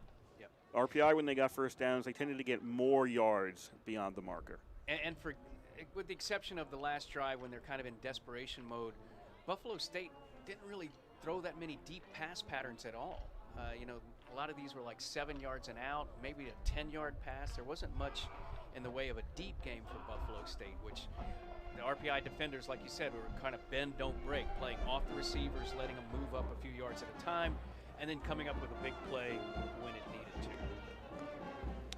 So RPI with the victory. I'll run down the scoring for you in today's game. RPI took the lead to stay. 9:37 to go back in the first quarter. A touchdown, Lombardi, 19 yards from Marinopoulos. McDougal's kick made it 7-0 RPI. That was the score after the first quarter. Second quarter, Buffalo State closed the gap. 12:06 to go in the quarter. A field goal by Sciandra with a 31-yarder made it 7-3 RPI. But then late in the quarter, 1:47 to go, RPI got a touchdown. Lombardi, a 17-yard pass from Marinopoulos. McDougal's kick made it 14-3 RPI. That was the score at the half. Scoring in the third quarter, all RPI. 3:02 to go in the third quarter. McDougal with a 27-yard field goal to make it 17-3. And then with no time left in the third quarter, McDonald, a 31-yard touchdown pass from Kazanowski. McDougal's kick made it 24-3 RPI after 3. Only scoring in the fourth quarter was Buffalo State with 2:39 to go. Sianco with a 5-yard run. Scandra's kick made it 24-10 in RPI's favor. And then as time expired in today's game, Moore with a 36-yard pass from Sianco. No extra point. Again, in college, if the conversion cannot change the outcome of the game, they don't run the conversion. So since the most you can get out of that is 2 points, and it's an 8-point lead, you don't run the conversion. So it was a final RPI 24 and Buffalo State 16. RPI improves to 6-0 on the season. They are 2-0 in the Liberty League, tied for first with probably Ithaca and Union when the games finish today. Buffalo State falls to 0-5 on the season. They are 0-2 in the Liberty League. Rochester, they are at Buffalo State is hosting Rochester next Saturday. That is a 4 p.m. start out in Buffalo. And for RPI, the Engineers are going to visit Hobart next Saturday. That is a 1 p.m. start out in Geneva. Now, your offensive and defensive Engineers of the game. Well, on offense, this week we're going to go with Peter Lombardi, the receiver for the Engineers. He had 9 catches this afternoon, 88 yards, including 2 touchdowns. And the 2 touchdowns that he made, the first one and the second one, sort of just out patterns along the sideline. Those 2 catches, especially the second one, that put RPI up 14-3, really kind of changed momentum and sort of started to put it away for the Engineers. Other good players as well on offense, George Marinopoulos, 15-21 passing. On defense, we're going to go with Cole McGrath. He ended up leading the Engineers with 11 tackles in the game, and he had 7 in the first quarter. It was really all over the field as the Engineers kind of dominated early and didn't allow Buffalo State to move the ball at all early in the game. So there you go, Peter Lombardi and Cole McGrath, your offensive and defensive player of the game for the Engineers. Scores around the league. Fourth quarter late, Ithaca has a 37-14 lead on Rochester, so I think we can safely assume Ithaca is going to go up to 5-0 on the season. And in the third quarter, about nearing the halfway mark there, it's 23-7 in favor of Union over St. Lawrence. So those are the only other 2 Liberty League games. Obviously, there's 7 teams. You can only have 2 other games if you're playing a game. So that's what's going on elsewhere around the Liberty League. Final thoughts there, Yancey. It was an interesting game and entertaining all the way. I mean, you look at some of the final numbers. Buffalo State had more first downs. They actually had more yards. RPI struggled at times. They were only 2 out of 10 in terms of third down conversions this afternoon. But they made the plays when they had to. They come up with a couple of good turnovers to stop Buffalo drives. And the 3 big plays on offense, the 2 touchdown passes from Marinopoulos to Lombardi. And then how about Kazanowski, the freshman, throwing his first touchdown pass to McDonald? That pretty much sealed it. That put the Engineers up 24-3 and sealed this game. Now, all of that is a way of saying as we look forward next week when they play Hobart in Geneva, Engineers will have to play better than they did today to keep to win at Hobart rather. They're a tough team. They're ranked number 25 in one of the polls. The Engineers have had a hard go of it in Geneva on the road historically, but it's going to be a really interesting game to look forward to. 2 of the better teams in the conference next week in Geneva. And we expect that to be our next football broadcast in the COVID-19 era. Everything's everything's tentative, as we say. But we expect to be out in Geneva next week for the broadcast. That'll be a 1 o'clock kickoff, RPI versus Hobart.